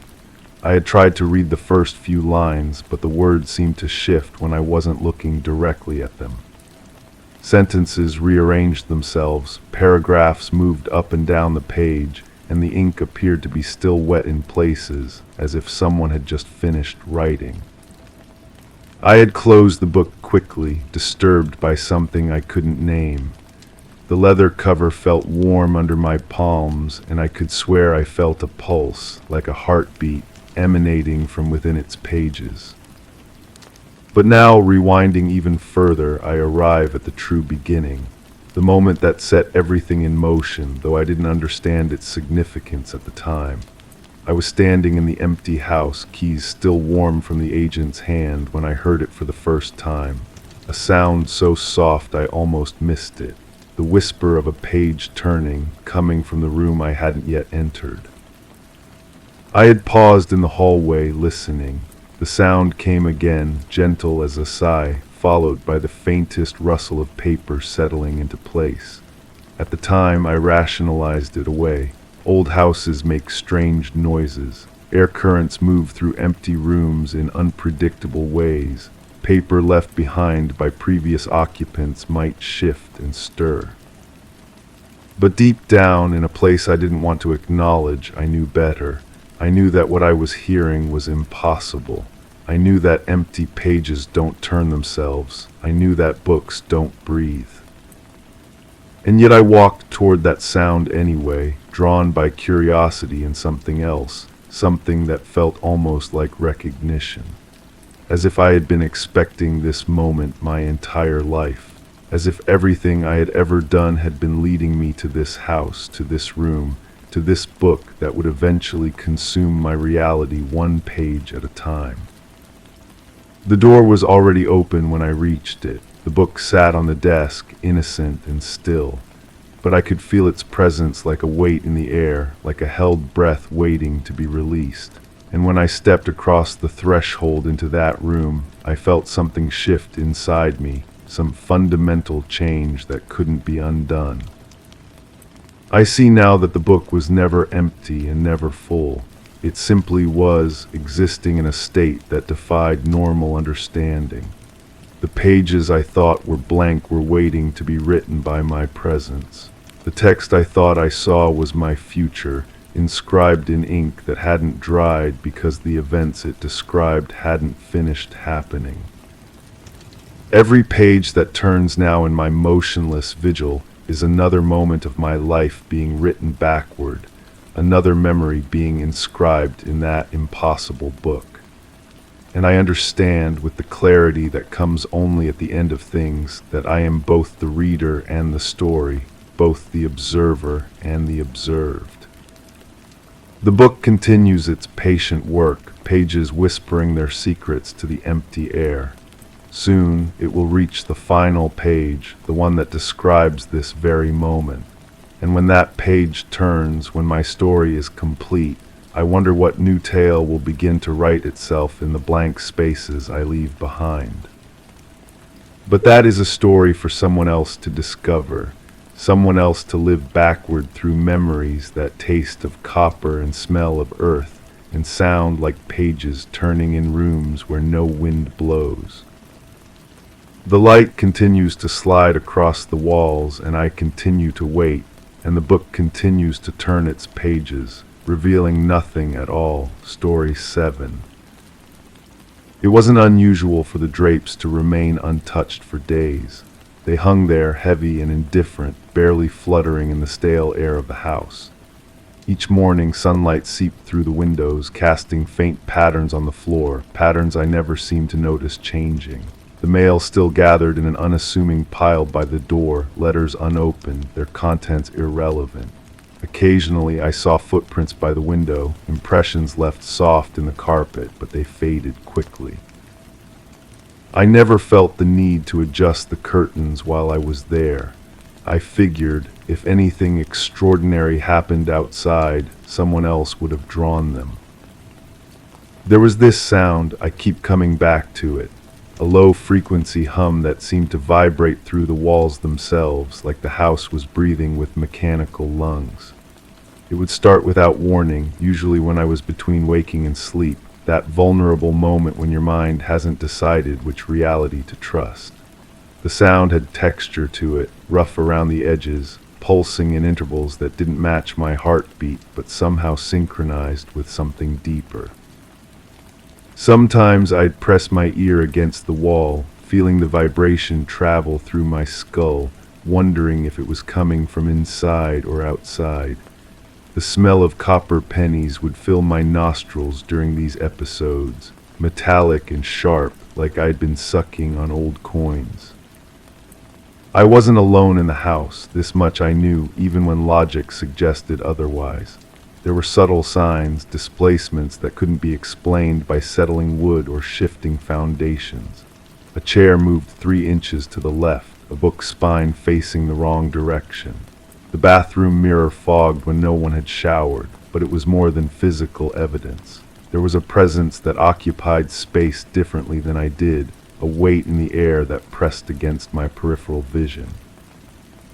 I'd catch myself holding my breath, listening for footsteps that never came, waiting for a voice that remained silent. Sometimes I wondered if I was the presence someone else was sensing, if I had become the ghost in my own home. My thoughts began fragmenting around that time. Mid-sentence, I'd lose track of what I was thinking, as if someone had changed the channel in my brain. I'd find myself standing in rooms with no memory of walking there, holding objects I didn't remember picking up. A coffee mug still warm, a pen with ink that wasn't quite dry. My handwriting appeared in margins of books I didn't recall reading, notes written in my own hand but expressing ideas that felt foreign. The words looked right, formed correctly, but the thoughts behind them belonged to someone else. I started questioning whether my internal voice was actually mine, or if I was simply overhearing conversations happening in adjacent mental space. The light changed first, not the quality of sunlight through the windows, but something else entirely. Artificial illumination that had no visible source, casting shadows that fell upward instead of down. I remember being in the kitchen when it happened, reaching for something in the upper cabinet, when the entire room filled with this pale, fluorescent glow. The air itself seemed to thicken, becoming almost liquid, and every surface reflected the light back in ways that hurt to look at directly. There was no sound during this event, an absence so complete it felt like being underwater. My ears popped from the pressure of silence. When I blinked, geometric patterns burned against my eyelids, mathematical shapes that pulsed and rotated with their own internal logic. The episode lasted either seconds or hours. Time became negotiable. For weeks afterward, I couldn't shake the sensation of being observed through glass. Not windows exactly, but surfaces that shouldn't have been transparent. Mirrors that reflected too much depth. The black screen of the television when it was turned off showing movement in its darkness. Even closed doors seemed permeable, as if someone could see through the wood grain itself. My skin developed a constant awareness, a low-level electric feeling like static before a storm. I'd catch myself checking locks that were already secured, drawing curtains that were already closed, performing rituals of privacy that felt insufficient. The metallic taste never fully left my mouth. Sometimes I'd run my tongue across my teeth and taste copper, as if I'd been biting down on wire. But then I remember it differently. The light didn't come from nowhere. It came from above through the ceiling, as if the roof had become transparent. And there was sound after all, not silence, but a frequency so low it registered more as physical sensation than audio. The kitchen wasn't empty. There were others there, figures standing at the edges of my vision who disappeared when I turned to look directly. Their presence felt familiar, like family members I should recognize but couldn't quite place. They moved with purpose, handling objects I couldn't see, performing tasks that made sense to them but remained invisible to me. One of them might have been speaking, mouth moving in careful explanation, but the words reached me as texture rather than language. When I try to remember their faces, I see only the suggestion of features, details that shift and blur like looking at someone through water. I don't try to understand anymore. Understanding requires a kind of linear thinking that I've lost access to, a confidence in cause and effect that feels naive now. Instead, I've learned to exist in the spaces between explanations, in the pause between question and answer where truth might be more honest. The house still feels occupied by more than just me, but I've stopped trying to count how many presences share this space. The sounds continue, mechanical breathing that might be the house's way of staying alive. Sometimes I catch myself breathing in rhythm with it, and I can't tell who's following whom. The footprints by the window still appear and fade, but I've stopped wondering whose feet made them. Maybe they've always been mine, impressions left by a version of myself I don't remember being. The drapes remain untouched, hanging heavy with secrets I'm no longer sure I want to uncover. Story 8. It smelled like burnt coffee, rich and bitter, lingering as if someone had recently brewed a pot. I was alone in the living room, the same mug resting untouched on the table. The aroma twisted through the air, drawing me toward an untouched corner. For a moment it felt real enough to taste, conjuring an image of a hand reaching for the handle. The sensation crept over my skin like the past had seeped through the present. My gaze was fixed on the empty cup, which seemed impossibly full. In these moments, clarity dissolved into a viscous fog, and the tangible world bent under the weight of memory. I hadn't smelled that familiar aroma since the day it was shattered. Nothing happened that night. I want to make that clear from the start. I was tired, probably just needed sleep, and my mind was playing tricks on me. That's all it was. Sometimes when you're exhausted, your brain fills in gaps that aren't really there. It creates stories, sounds, sensations that feel real but aren't. I've read about this kind of thing. It's completely normal. I didn't see anything when I walked outside. The yard was empty, just like it always is. Maybe there was a shadow or two from the streetlight, but shadows are just shadows. They don't move on their own. They don't shift when you're not looking directly at them. The grass was wet from earlier rain, I think, though I don't remember it raining. But grass gets wet. That's what grass does.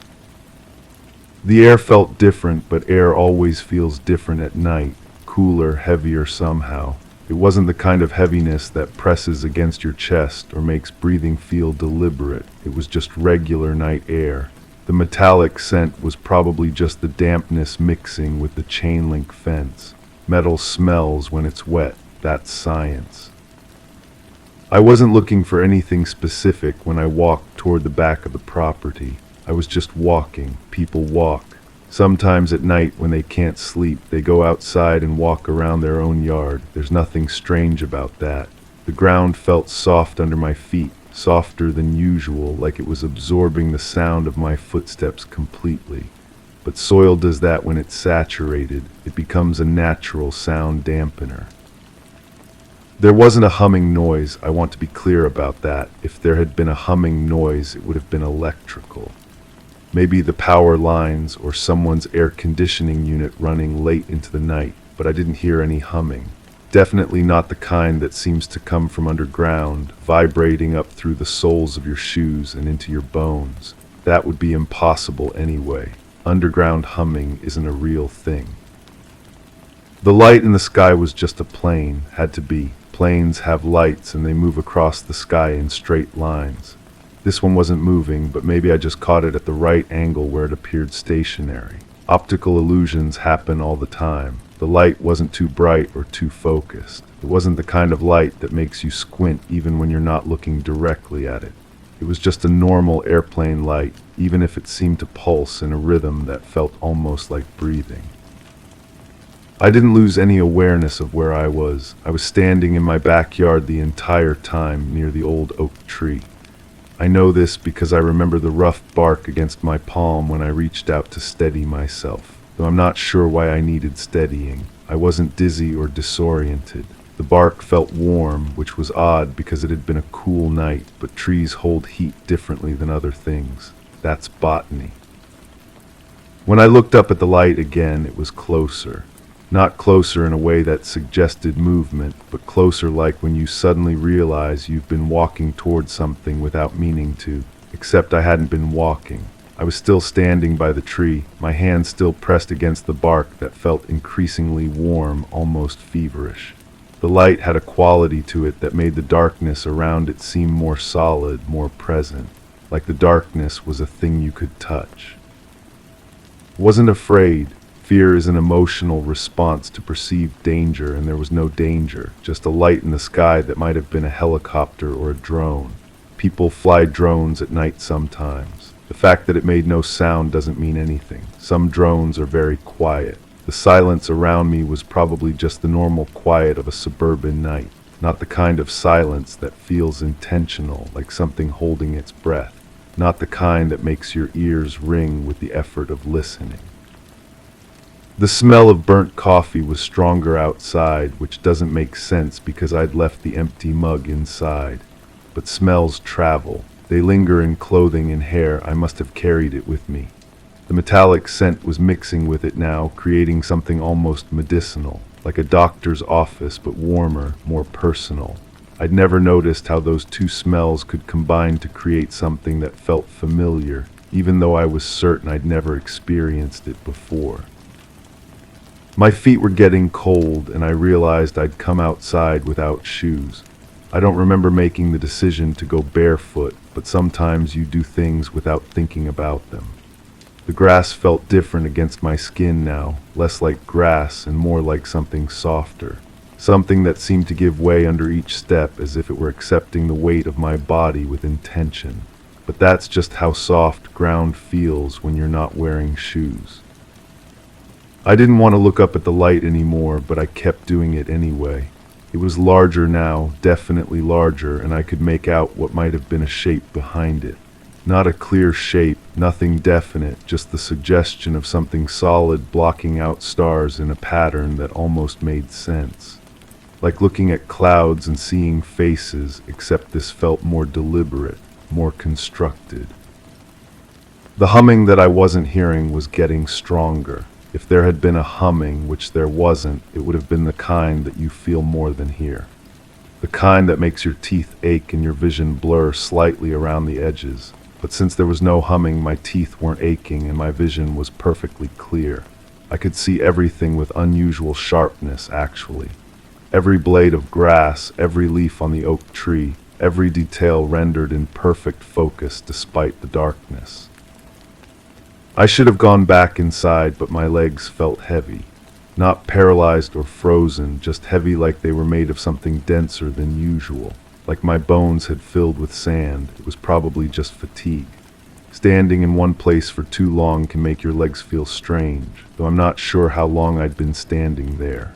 It felt like minutes, but the light in the sky had moved from one side of the yard to directly overhead, which would suggest more time had passed. The warmth from the tree bark was spreading up my arm now, a tingling sensation that felt almost electric. Trees don't generate electricity, of course, but sometimes when you're tired and stressed, your nervous system creates sensations that aren't really there. The tingling was pleasant, actually, soothing. It made the part of my mind that wanted to go back inside feel less urgent, less important. I wasn't looking at anything specific when the light began to descend. Lights don't descend unless they're attached to something that can descend, like aircraft or balloons. This was probably just a helicopter getting closer, even though it still wasn't making any sound. Some helicopters are designed to be very quiet. Military helicopters, maybe. Though I couldn't think of any reason why a military helicopter would be hovering over my backyard in the middle of the night. The air was getting warmer as the light came closer, and I could feel it on my skin like standing near a large fire. But there was no fire, just the light, which was now close enough that I could see it wasn't coming from a single source. It was more like dozens of smaller lights arranged in a pattern that hurt to look at directly.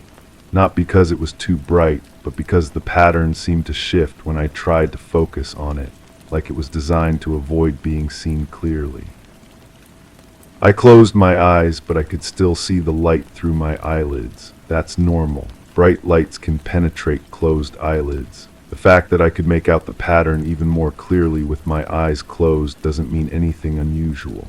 Sometimes closing your eyes helps you focus on visual information your brain has already processed. The pattern looked almost like writing, but not in any language I recognized. Though I'm not an expert in languages, so it could have been anything.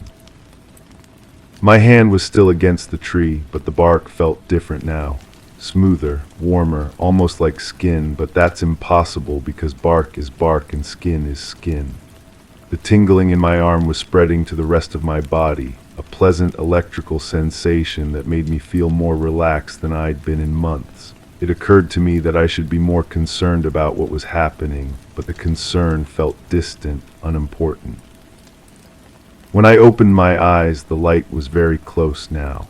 Close enough that I could see it wasn't a light at all, but an opening. an opening in something dark and smooth that blocked out the stars completely. I could see inside the opening, though I wasn't trying to look. The interior was a soft blue color, like the inside of a seashell, with surfaces that curved in ways that made my eyes water. There were shapes moving inside, but I couldn't focus on them long enough to understand what they were.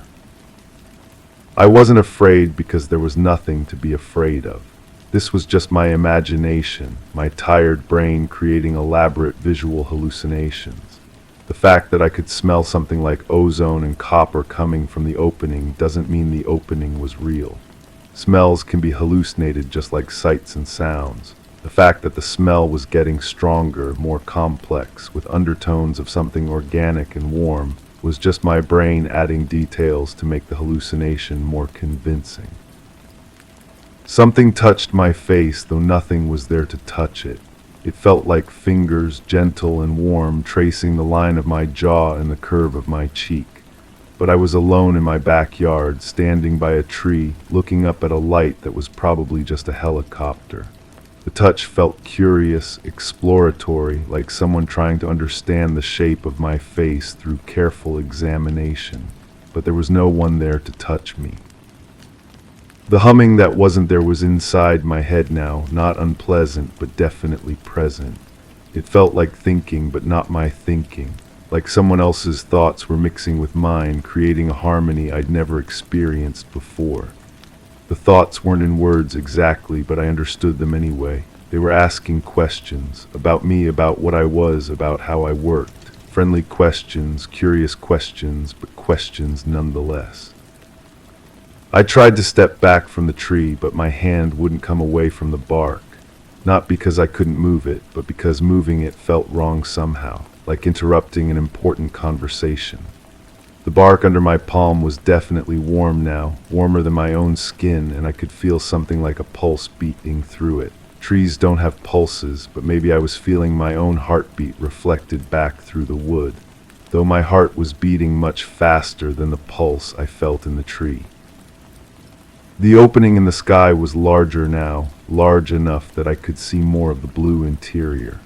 There were structures inside, geometric shapes that folded in on themselves in impossible ways, beautiful actually, like architecture designed by someone who understood space differently than we do. I found myself wanting to understand how those shapes worked, how they could exist in the same reality as my backyard and my oak tree and my house. More touches now on my arms and shoulders, gentle but insistent, like being examined by invisible hands that knew exactly how to touch without causing alarm. The touches were mapping me, I realized, learning the boundaries of my body, the places where I ended and the world began. It should have been terrifying, but it wasn't. It felt like being recognized, like being seen for the first time by something that actually understood what it was looking at. I wasn't losing consciousness because I wasn't unconscious. I was perfectly aware of everything that was happening, even as the world around me became more fluid, more negotiable. The grass under my feet felt like water, but water that held my weight. The air felt like silk, but silk I could breathe. The light from the opening was inside me now, warming me from within, making me feel more present and more distant at the same time. When I woke up, I was back in my house, lying on the couch in the living room. The mug was still on the table, still empty, but the smell of burnt coffee was gone. My feet were clean, no trace of grass or dirt, though I distinctly remembered walking outside barefoot. My clothes weren't damp from the night air. There was no evidence that I'd been outside at all. It was just a dream, a very vivid, very detailed dream brought on by stress and exhaustion. Dreams can feel incredibly real sometimes, real enough that you remember them like actual experiences. The fact that I could recall every sensation, every smell, every touch doesn't mean any of it actually happened. Memory is unreliable, especially the memory of dreams. I didn't go outside that night. I fell asleep on the couch and had an unusually vivid dream about lights and trees and impossible architecture. When I woke up, everything was exactly as it should be. normal, ordinary, safe. But sometimes when I'm standing in the kitchen or sitting at my desk, I catch myself listening for that humming sound that was never there. And sometimes, late at night, I find myself looking out the window at the oak tree, wondering if the bark still feels warm to the touch. Not because anything happened, but because dreams can leave impressions that feel more real than reality.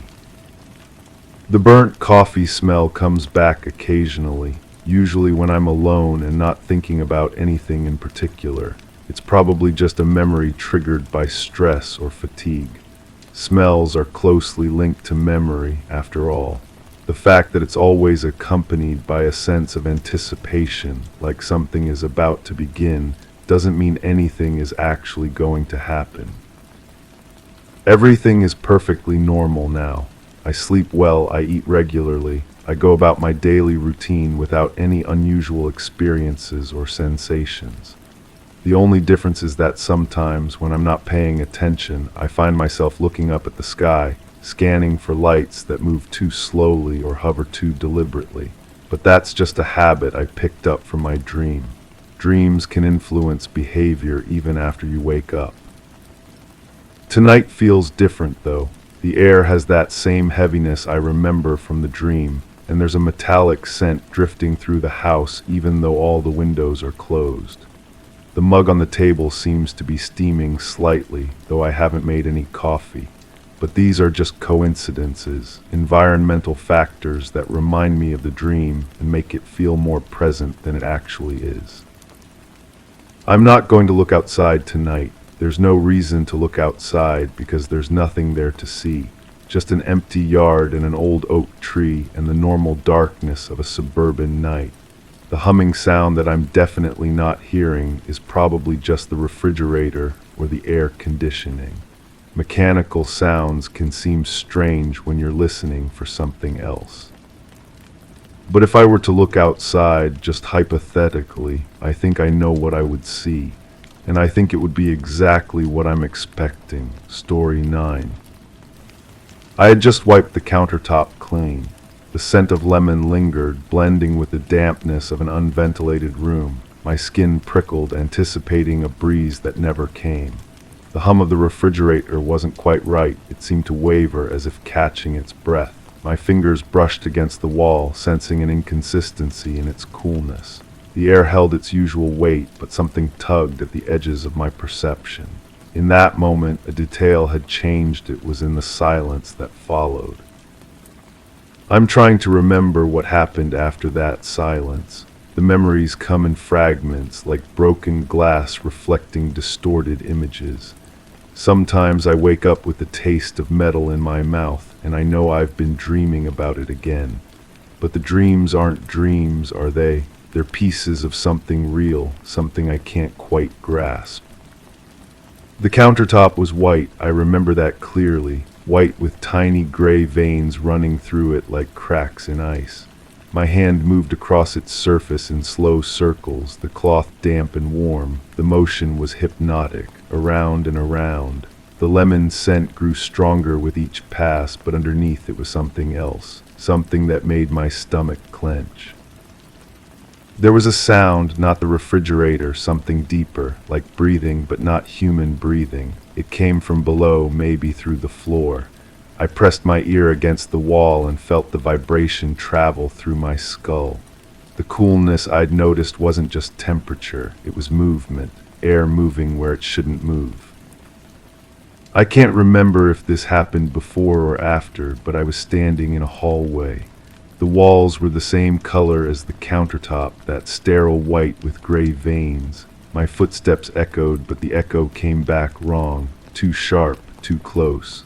Like the sound was bouncing off something that wasn't there, or maybe something that was there but shouldn't have been. The light switch was warm when I touched it. Light switches aren't supposed to be warm. I flicked it up and down, watching shadows dance across the ceiling. But the shadows moved independently, sliding along the walls like living things. I told myself it was just the bulb flickering, but the bulb wasn't flickering. My reflection in the bathroom mirror looked tired, more tired than I felt. The person staring back at me had dark circles under their eyes, and their skin had a grayish tint that reminded me of the countertop.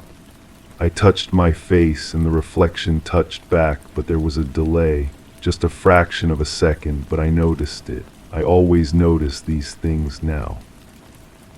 The water from the faucet ran cold, then hot, then cold again without me touching the handles. Steam rose from the sink, fogging the mirror until my reflection disappeared entirely.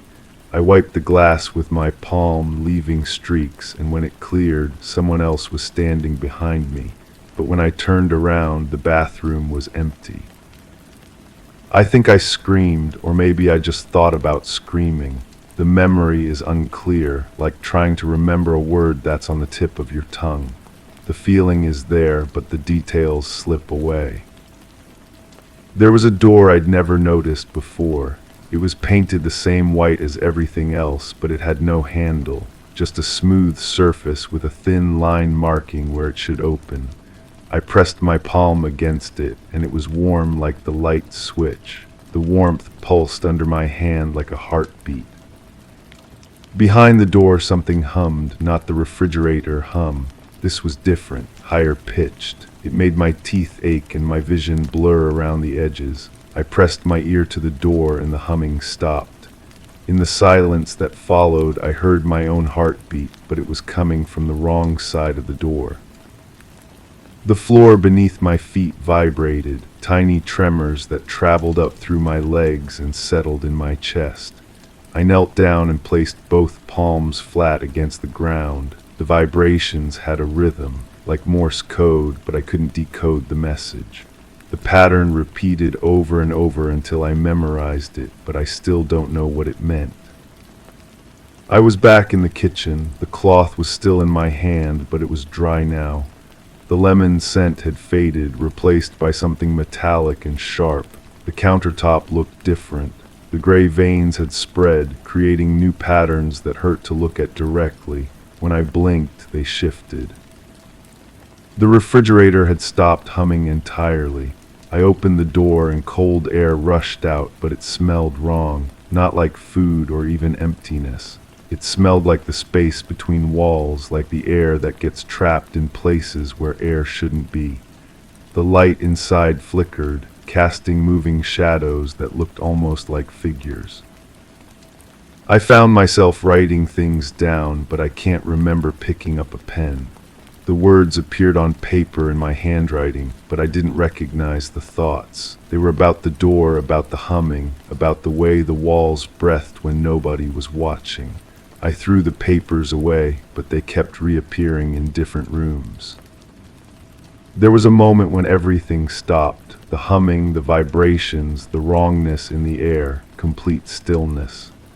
I stood in the center of the kitchen, afraid to move, afraid to breathe. The silence stretched until it became a sound of its own, pressing against my eardrums like deep water. Then it all rushed back at once. Every sensation, every wrongness, every impossible thing I'd been trying not to notice. The walls pulsed, the floor rippled like water, the air grew thick enough to swim through. I opened my mouth to scream, but no sound came out. Or maybe the sound was there, but it was the same frequency as the humming, and I couldn't tell the difference anymore. I remember falling, or maybe I remember getting up. The sequence is jumbled. My knees hit the floor, or maybe they left the floor. My hands reached for something solid, but everything was fluid now. The white walls with their gray veins swirled around me like milk mixing with coffee. The door without a handle was open. I could see inside, but what I saw doesn't translate into words. It was a space that wasn't a space, filled with the source of the humming. The thing that had been breathing beneath the floor, behind the walls, inside the refrigerator. It wasn't hiding anymore. I think I went inside, or maybe it came outside. The boundary between the kitchen and the not kitchen dissolved. I was standing in both places at once, and neither place was real. The countertop extended infinitely in all directions, and I was still wiping it clean, around and around, while something watched from everywhere at once. The lemon scent came back, but now it was overwhelming. It filled my nose, my mouth, my lungs until I couldn't breathe anything else. I was drowning in the smell of artificial cleanliness while everything around me became beautifully, impossibly dirty. My reflection appeared in the countertop's surface, not just my face, but my whole body, stretched and distorted like a funhouse mirror. I was cleaning the counter, and I was also lying on the counter, and I was also inside the counter looking up at myself. All of these things were happening simultaneously. The vibrations in the floor spelled out words I almost understood. If I could just focus, if I could just remember the pattern, I would know what it was trying to tell me. But every time I got close, the rhythm changed. It was always one step ahead of my comprehension, like a joke I wasn't smart enough to get. I woke up on the kitchen floor, or maybe I never fell asleep. The cloth was still in my hand, bone dry now. The countertop was clean, spotless, reflecting the overhead light like a mirror. Everything looked normal, but normal felt like a costume that didn't quite fit. The door was gone. Where it had been, there was just wall. Smooth white wall with gray veins that looked exactly like every other wall in the room, but I could still feel it there, just beneath the surface, waiting. I've been trying to piece together what happened, but the pieces don't fit the way they should. Some memories feel too vivid to be real. Others feel too real to be memories. I write things down, but the words change when I'm not looking. I speak into recording devices, but when I play them back, I hear someone else's voice saying things I never said. The humming hasn't stopped. It's quieter now, but it's always there. In the walls, in the floor, in the space between my thoughts. Sometimes I catch myself humming along, and I have to stop myself before I remember the tune too well. I clean the countertop every day now. The same circular motions, the same lemon-scented cloth. The gray veins shift and change, but I pretend not to notice. The refrigerator hums its broken rhythm, and I pretend that's normal too. Everything is normal if you don't look too closely. But I can feel it stirring again, in the walls, beneath the floor, behind my reflection in the bathroom mirror. The door is still there, even though I can't see it. The space that isn't a space is still waiting, and the thing that breathes where nothing should breathe is getting stronger. I think it's almost ready to show itself again. The memories are getting clearer, more insistent. The humming is getting louder. The walls are starting to pulse in a rhythm I almost recognize. Something is waking up, and this time I don't think I'll be able to forget. Story 10. It wasn't unusual for the last chair at the table to remain unoccupied. The dust settled evenly on its surface, a testament to its undisturbed nature. The mail piled up on the counter, unopened, each letter maintaining the gentle curve of neglect. I noticed the plants by the window grew in odd directions, stretching toward shadows instead of light. The carpet held onto a lingering impression, a footprint out of place and slightly deeper than the rest. I adjusted the blinds, letting the room rest in its familiar half-light.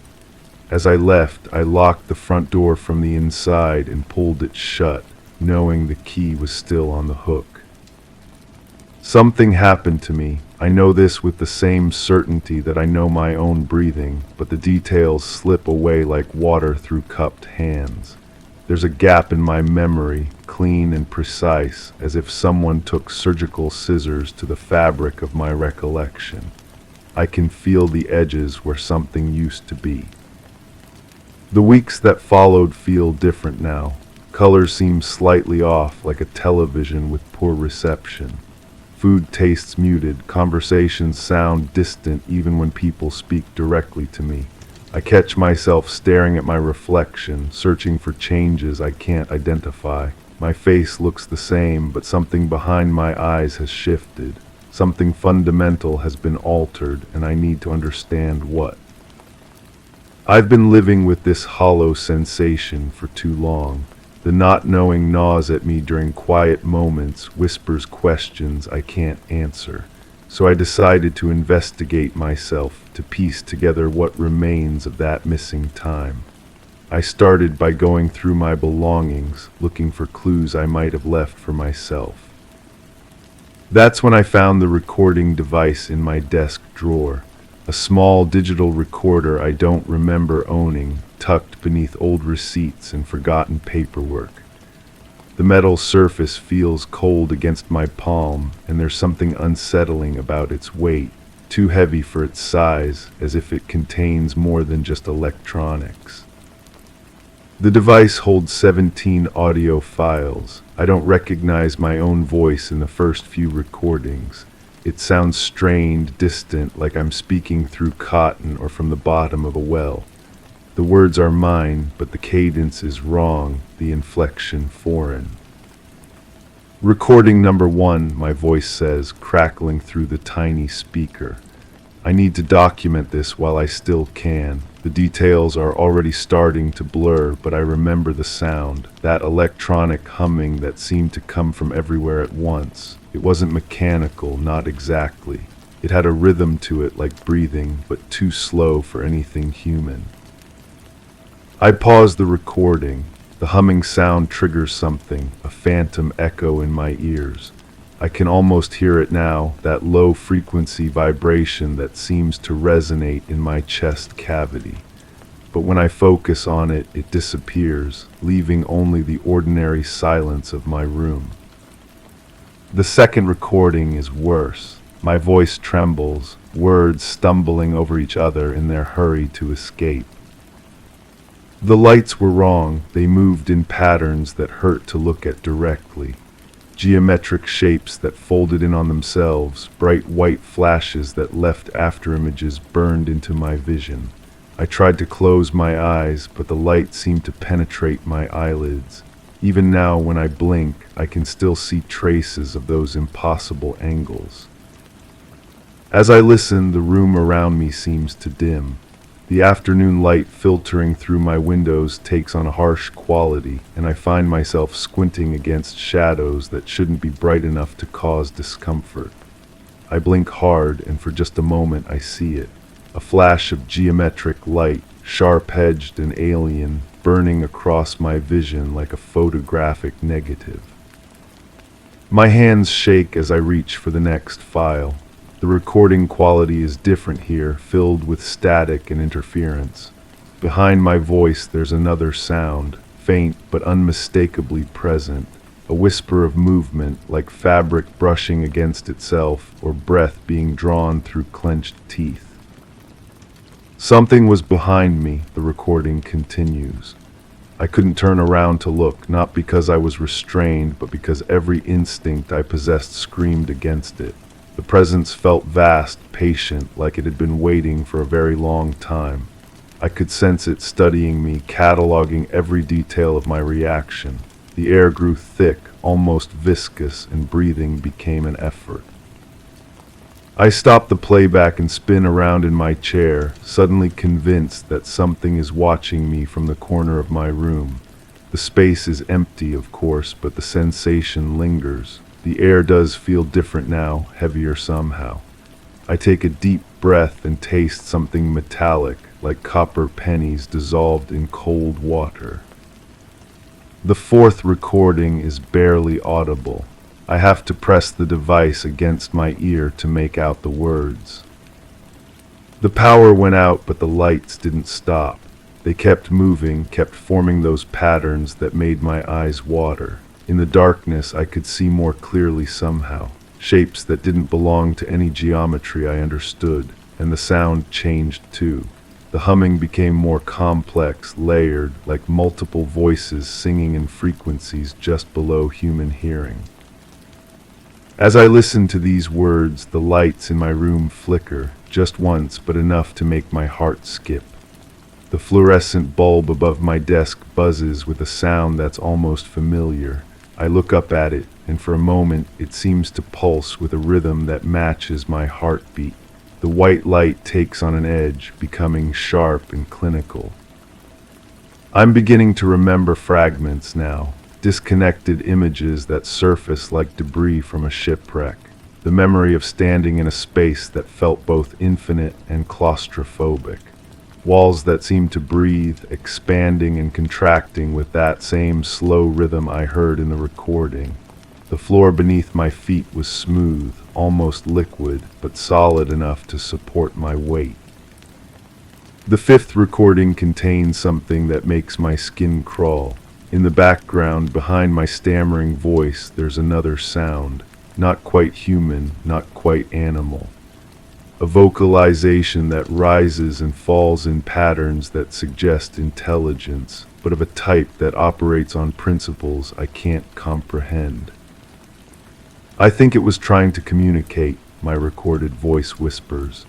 The sounds it made, they had structure, syntax almost, but hearing them felt like having my brain rewired. Each note, each tonal shift, changed something fundamental about how I processed information. I could feel my thoughts being reorganized, filed away in new configurations. The recording cuts off abruptly, replaced by several minutes of pure static. But within that white noise I can hear patterns, repetitions and variations that suggest meaning. I find myself leaning closer to the speaker, trying to decode the message hidden in the interference. The static begins to sound like whispers, like voices speaking in a language that bypasses my ears and speaks directly to my nervous system. I'm forced to stop listening when my vision starts to blur. The edges of my perception grow soft and indistinct, and I feel that familiar sensation of my thoughts being gently rearranged. It's not unpleasant exactly, but it's deeply wrong. Like having someone else's hands inside my skull, tidying up, putting things in their proper places.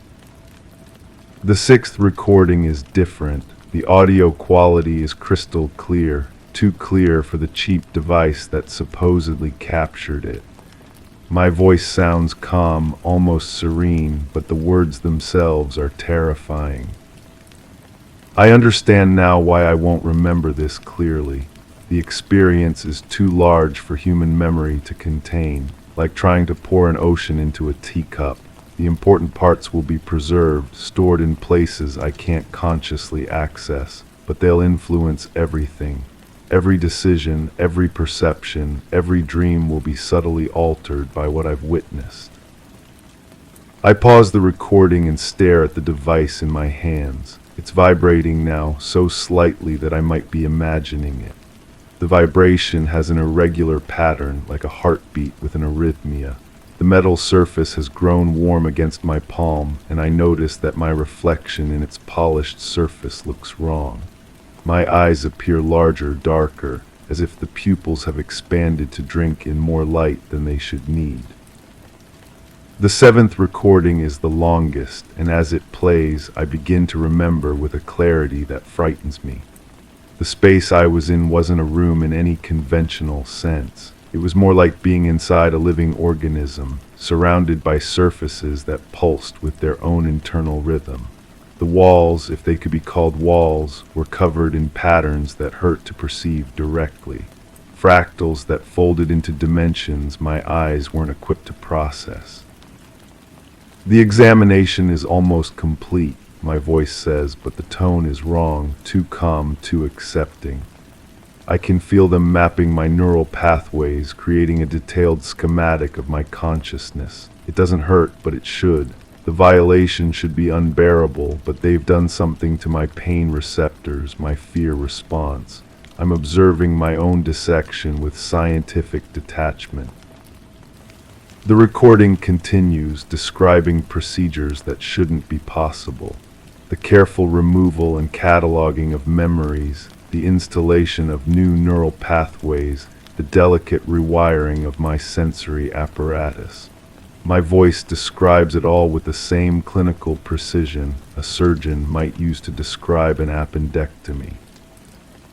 But it's the final part of the recording that breaks something inside me. My voice, still unnaturally calm, begins to describe what they showed me.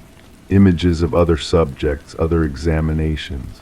Rows upon rows of people standing in that same impossible space, all wearing the same expression of serene compliance. Some I recognize. Faces from my neighborhood, my workplace, people I pass on the street without really seeing. We're all connected now, the recording concludes. Part of a larger network, a collective consciousness that spans more than just this planet. The individual self is preserved, but it's no longer isolated. We're nodes in a vast communication system, relay points for information that flows between dimensions. And the beautiful part is we'll never fully remember. We'll go back to our lives, changed but unaware of the change. Perfect sleeper agents for an intelligence that operates on timescales we can barely comprehend. The recording ends, leaving me in silence that feels absolute and crushing. But as I sit there trying to process what I've heard, I become aware of other sounds. Faint vibrations in the walls, electrical hums that seem to carry encoded messages. The fluorescent light above my desk pulses in rhythm with sounds I can't quite hear, and I realize that the communication network described in the recording is active. It's been active all along. I look around my room with new eyes, seeing the subtle modifications that have been made. The plants by the window aren't growing toward shadows by accident. They're oriented toward transmission points, biological antennae receiving signals from sources I can't identify. The unopened mail on my counter isn't neglect, it's screening, a careful filtering of information that might interfere with the new programming in my brain. The footprint in the carpet isn't mine. It's too large, too deep, and the pattern of the sole doesn't match any shoe I own. Someone or something has been in my space recently, monitoring, adjusting, maintaining the delicate balance of my altered consciousness. I try to feel angry about this violation, this theft of my autonomy, but the emotion won't come. Instead, I feel a deep sense of contentment, of belonging. The isolation that has plagued human consciousness for millennia has been lifted. I'm part of something larger now, something magnificent and eternal. But there's a small part of me, a fragment that somehow escaped the rewiring, that screams in horror at this acceptance. That part recognizes the contentment for what it is, a chemical restraint, a neurological leash that keeps me docile and compliant. It's the part of me that made these recordings, that hid the evidence where my conscious mind would eventually find it. The recording device in my hands pulses with increasing frequency, and I realize it's not just playing back stored audio.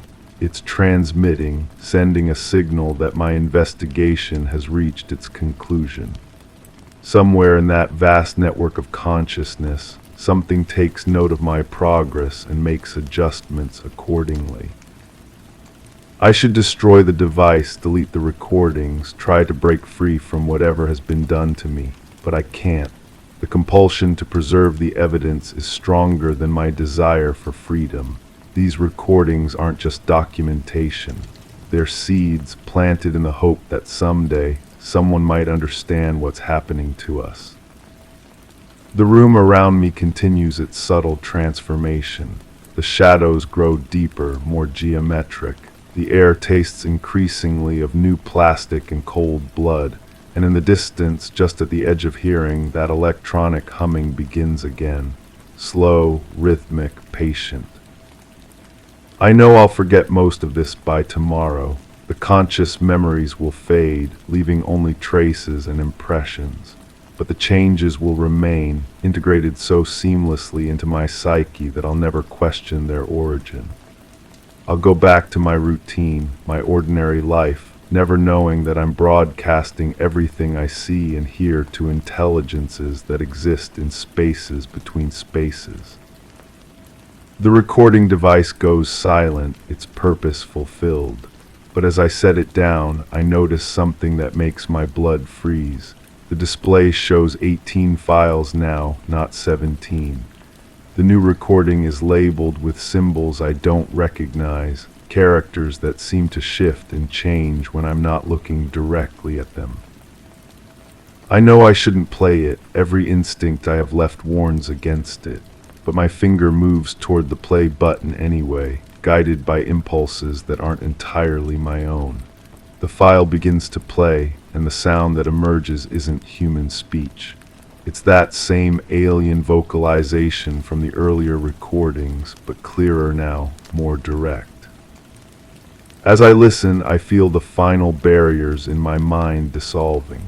The last fragments of resistance crumble away, leaving me open and receptive to instructions I can't consciously understand, but somehow know I must obey. The transformation is complete now. I'm fully integrated into the network, a perfect node in a communication system that spans galaxies. But even as I feel my individual consciousness being absorbed into something vast and alien, that small, screaming part of me manages one final act of defiance. It makes me look up at my reflection in the dark window, and what I see there isn't entirely human anymore. My eyes have changed, becoming larger, darker, more receptive to spectrums of light that don't exist in normal space. My face has an expression of serene compliance that I recognize from the other subjects in my recovered memories. The reflection smiles at me with my own mouth, but the intelligence behind the expression isn't mine. It's something older, more patient, infinitely more complex. And as I watch, it begins to mouth words in that alien language, teaching me the phrases I'll need to guide the next subject through their own investigation, their own apparent journey toward truth. The cycle continues. It always has. And somewhere in a room very much like this one, another person is finding a recording device they don't remember owning, beginning their own search for answers they're not prepared to understand. The last thing I remember thinking before the network claims me completely is a question that will haunt whatever remains of my consciousness. How many times have I done this before? How many times have I discovered the truth, only to have it carefully erased and replaced with comfortable ignorance? The recording device clicks off, its work finished. In the morning, I'll wake with no memory of this investigation, no knowledge of what I've learned, but I'll keep the device hidden away where my future self will find it when the time is right. The evidence will remain, waiting for the next cycle to begin. And in the growing darkness of my room, something vast and patient settles in to wait.